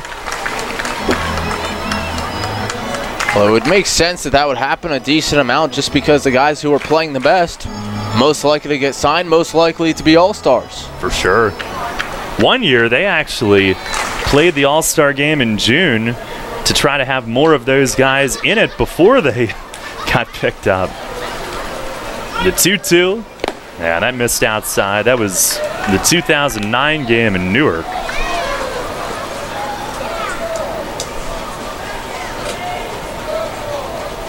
Well, I would imagine it kind of worked as an extra showcase for those guys. Here's the payoff pitch. Swing and a miss. And Hutchinson with the fastball down out of the zone. Bistain chases. 91 on that heater, and he strikes out the first 2 here in the 8th. I believe Thurm was the starter of the game that year in 09. This year it's at Somerset for the first time since 08. Here's Lozada at the top. First pitch, a swing and a foul tip back. Everett George is here tonight. They let you off work? Do they know that you're off work? Do they know that you left? You quit? What? I'm done at 8 o'clock. Oh, you're done at 8. Okay. It's a little less serious then. Lozada fouled that off his foot. He has to be checked on here. Mitch Rosenthal, their athletic trainer, out. Manager John Harris taking a look at him. And yes, tonight I know it's John Harris. Last night I had him getting thrown out of the game initially. It was Frisbee instead. Now Lozada will stay in. He's 1 for 3, single and a run back in a 6-run second. Southern Maryland led this game 6-1 at the end of an inning and a half. Hutchinson the pitch. And a ground ball, second base. Harris shifts to his right, gets in front, throws to first, and Chase Hutchinson with a 1-2-3 top of the 8th. And they didn't do much with him. We go to the bottom of the 8th here tonight at Peoples Bank Park. It's the Revs 14 and the Blue Crabs 9. Hear that? It's the sound of summer. Sound nice? Call Kona Ice. We do it all. Schools, sporting events, parties, both corporate and birthday. You name it, we'll be there. We bring the party to you. If you need a little bit of fun in your life, we're the shaved ice truck for you. Oh, and we fundraise too. This summer, cool down with Kona Ice. Give us a call at 1-800-KONA-ICE or visit us online at www.kona-ice.com. Kona Ice. Flavor our world. Runners know the challenge. It's not the uncompromising weather. It's not the pounding repetition. It's not knowing how to dig deep as you start the climb of that last hill. For runners, the challenge is the discipline to keep running. Flying feet. Casual runners, amateur runners, hardcore runners, no matter what level runner you are, Flying Feet Sports Shoes is with you every step of the way. Flying Feet has become the leader in athletic footwear and properly fitting the feet of runners throughout Central PA. Flying Feet has become the leader in athletic footwear, properly fitting the feet of runners throughout Central PA. And that holds true whether you're training or racing on roads, tracks, or trails. For those searching for that discipline, Flying Feet provides the latest shoe innovations, the accessories and equipment, and the inspiration to keep on running. Greg Baum and his staff have the knowledge and the true understanding of what running is all about. As one local runner put it, Flying Feet is family, and all runners are welcome. Flying Feet. Flying Feet Sports Shoes, 1511 Melrose Avenue, York, just off exit 18 of I-83. Your county, your teams. Sports Radio 1350 WOYK. First in York, first in sports.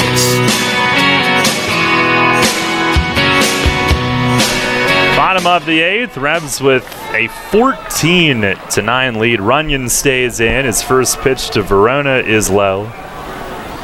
Brad Allen getting ready for the 9th. Been a few days. Pitch here is lined to straightaway center. Back is Vaughn, and it sails over his head.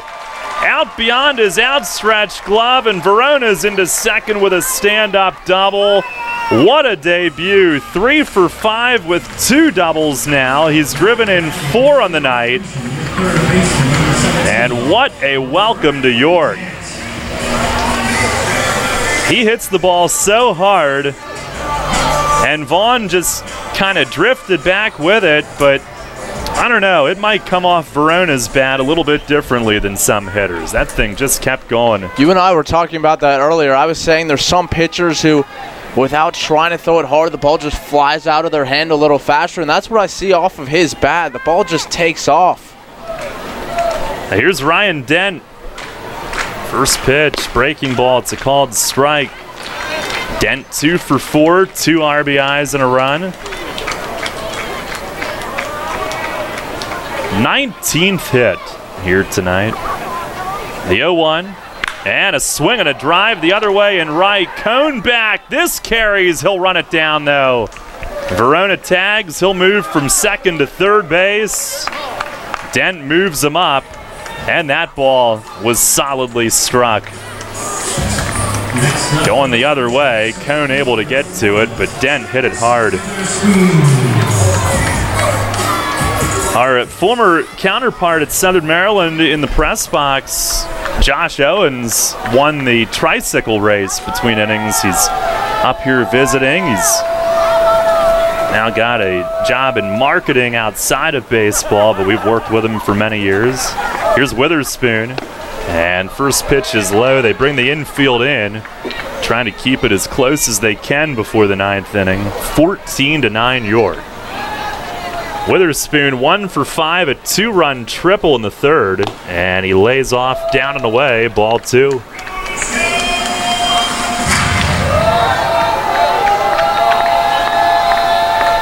Fact-checking, Thurm was the All-Star Game starter in 09.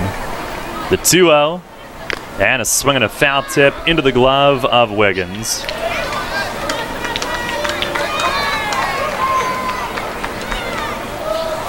Well, we're going to have to do some digging, but this is the Revs' most hits in a game in at least a couple years. The 2-1, and that misses inside, a breaking ball. Their season high last year was 18 hits. Now we'll have to dig into the cabinet of records later on tonight. 3-1, And a swing and a fly ball to center. Vaughn lines it up. Verona will tag. Vaughn has to backpedal. Catch is made. Here comes Verona, and it's run number 15. 15-9. A sac fly by Travis Witherspoon, who's driven in 3 on the night. And Verona has now scored 3, in addition to driving in 4. 15-9, and it is their most runs in a game since August 8th of 2015, when they beat Southern Maryland 15-2 here in York. Here's Alonzo Harris, who foul tips one off Wiggins' glove and back. The situational hitting tonight, you don't often talk about that on a night where you score 15 runs, but the job they've done of moving runners has been awesome. Well, you don't often hit a grand slam and find yourself down 8 an inning or 2 later. This is the 0-1. And a swing and a high fly, left center, hit pretty deep. Vaughn back, and toward the track, he's going to have room as he becomes a shadow in front of the LED lights in left center. Alonzo Harris just missed a towering fly deep to one of the deepest parts of the park, but he continues to swing it well. 1 run, 1 hit, nobody left, and we go to the 9th. It's York 15, Southern Maryland 9. Hey, it's the good-looking genius at Broadway Transmission. You know what really grinds my gears? Perfectly good cars being thrown away just because the transmission went bad. My mind slips into overdrive when someone says, I'll just get a new car before I spend that kind of money on a transmission. What? According to Kelley Blue Book, the average price of a new car is $32 grand. Now you're going to finance that, right? There's another $6 to $8 grand. And if you drive it off the showroom floor, it loses 20% of its value immediately. Don't forget, you also have to pay sales tax, higher insurance rates, title and registration fees, and come up with $600, $700, $800 a month depending on your interest rates for 5 years. And remember, you will still have to pay for the upkeep of the car, brakes, tires, wipers, fluids, etc. Stop! Trade your transmission, not your car. Thanks, good-looking genius. You're welcome, ma'am. Broadway Transmission. We'll get your shift together and save you all that dough. Visit us on the web at BroadwayTrans.com or stop in and see how it's done. Oh. Can you sit up, little guy? There you go. What a big boy. Whoa. Every time he grabs my maple donut, it pulls him over to one side, but he keeps on grabbing at it. Whoop, there he goes again. Wait, let's see how this works. Here you go, little dude. Here's another maple donut. Can you grab it? Well, there you have it, folks. Charlie's right. A balanced baby needs a maple donut in each hand. Maple donuts taste right. The revolution plays here. Play ball! The new Sports Radio 1350.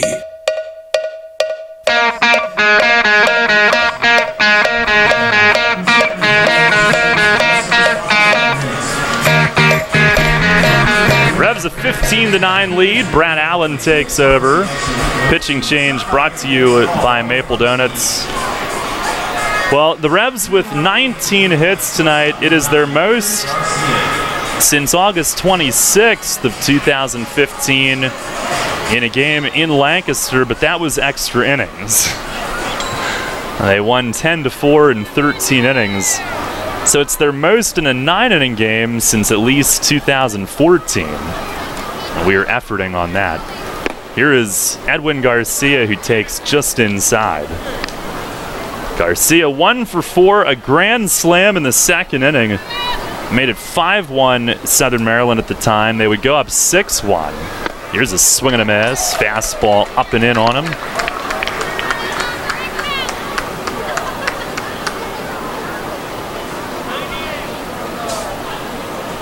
Up, there we go.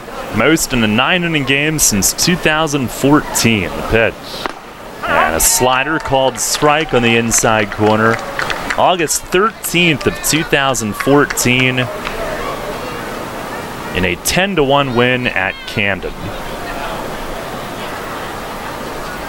On the wind and the pitch.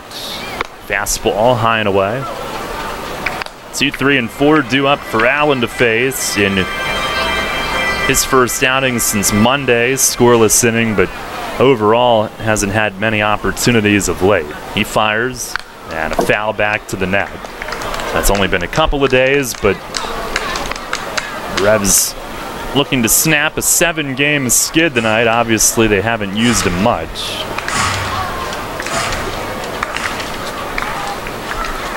Jay Goss in line for his first win. 2-2, and it just missed low. Fastball at 92.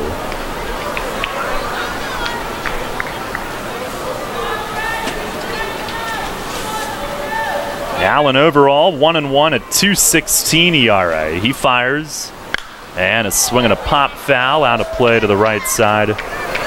Full it remains. Allen with 7 saves. That's tied for the league's 4th most.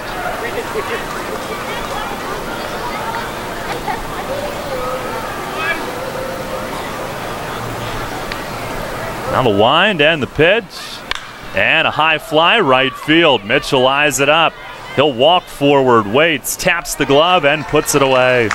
1 down here in the top of the 9th inning. Revs Baseball brought to you by Image 360, Yingling's Ice Cream, I had some again, Highmark, Isaacs, Sheets, Ace Distributing, Stanball Plumbing and Heating, and Hatfield. 1 down, here is Zach Wilson, who's 2 for 4, a home run in the 6th. His 10th of the year. Now in the pitch. Fastball, it's a called strike.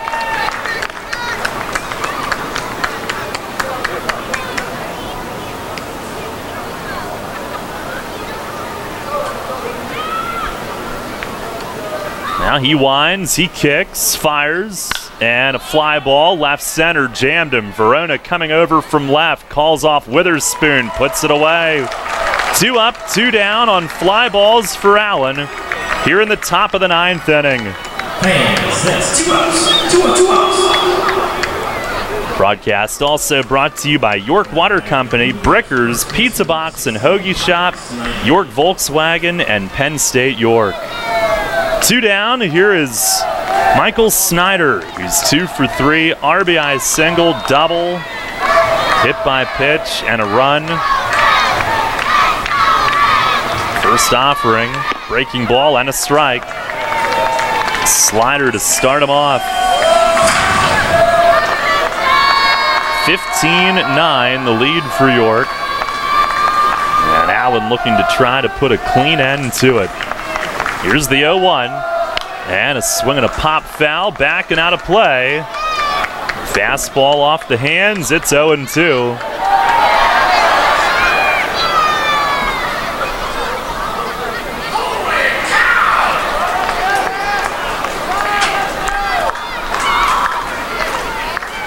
Revs' last win was last Tuesday. Pitch. And in the dirt, a slider. Game 2 of that doubleheader against New Britain. This would be their 22nd win. And with 11 to go in the first half, they would need to win just 3 more to make sure that it's not the lowest first half win total they've had. That was 2 years ago, and like we've referenced several times, they turned it around and had a great second that year. The pitch. Swing and a pop foul over the roof again, first base side.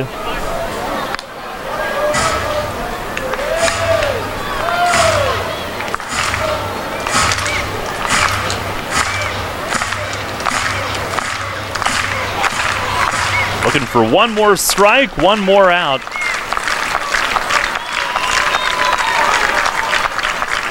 Biggest offensive game in years, the pitch. And a swing and a foul back over the roof. Most runs in 2 years, most hits in 3 years here tonight for a team that had really struggled. It's been fun. Yes. They did score 9 last night and 6 the night before that. The offense has been producing. Pitch is down low, a slider, 2-2. So 30 runs here in the last 3 games.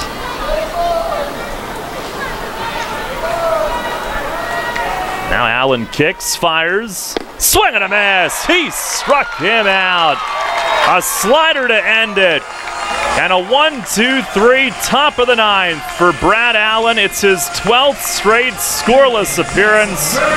And the Revs win 15-9. They end the 7-game skid in emphatic fashion here tonight. Their most runs in a game in 2 seasons, their most hits in a 9-inning game in 3 years. And off the schneid in a big way tonight. Down 6-1.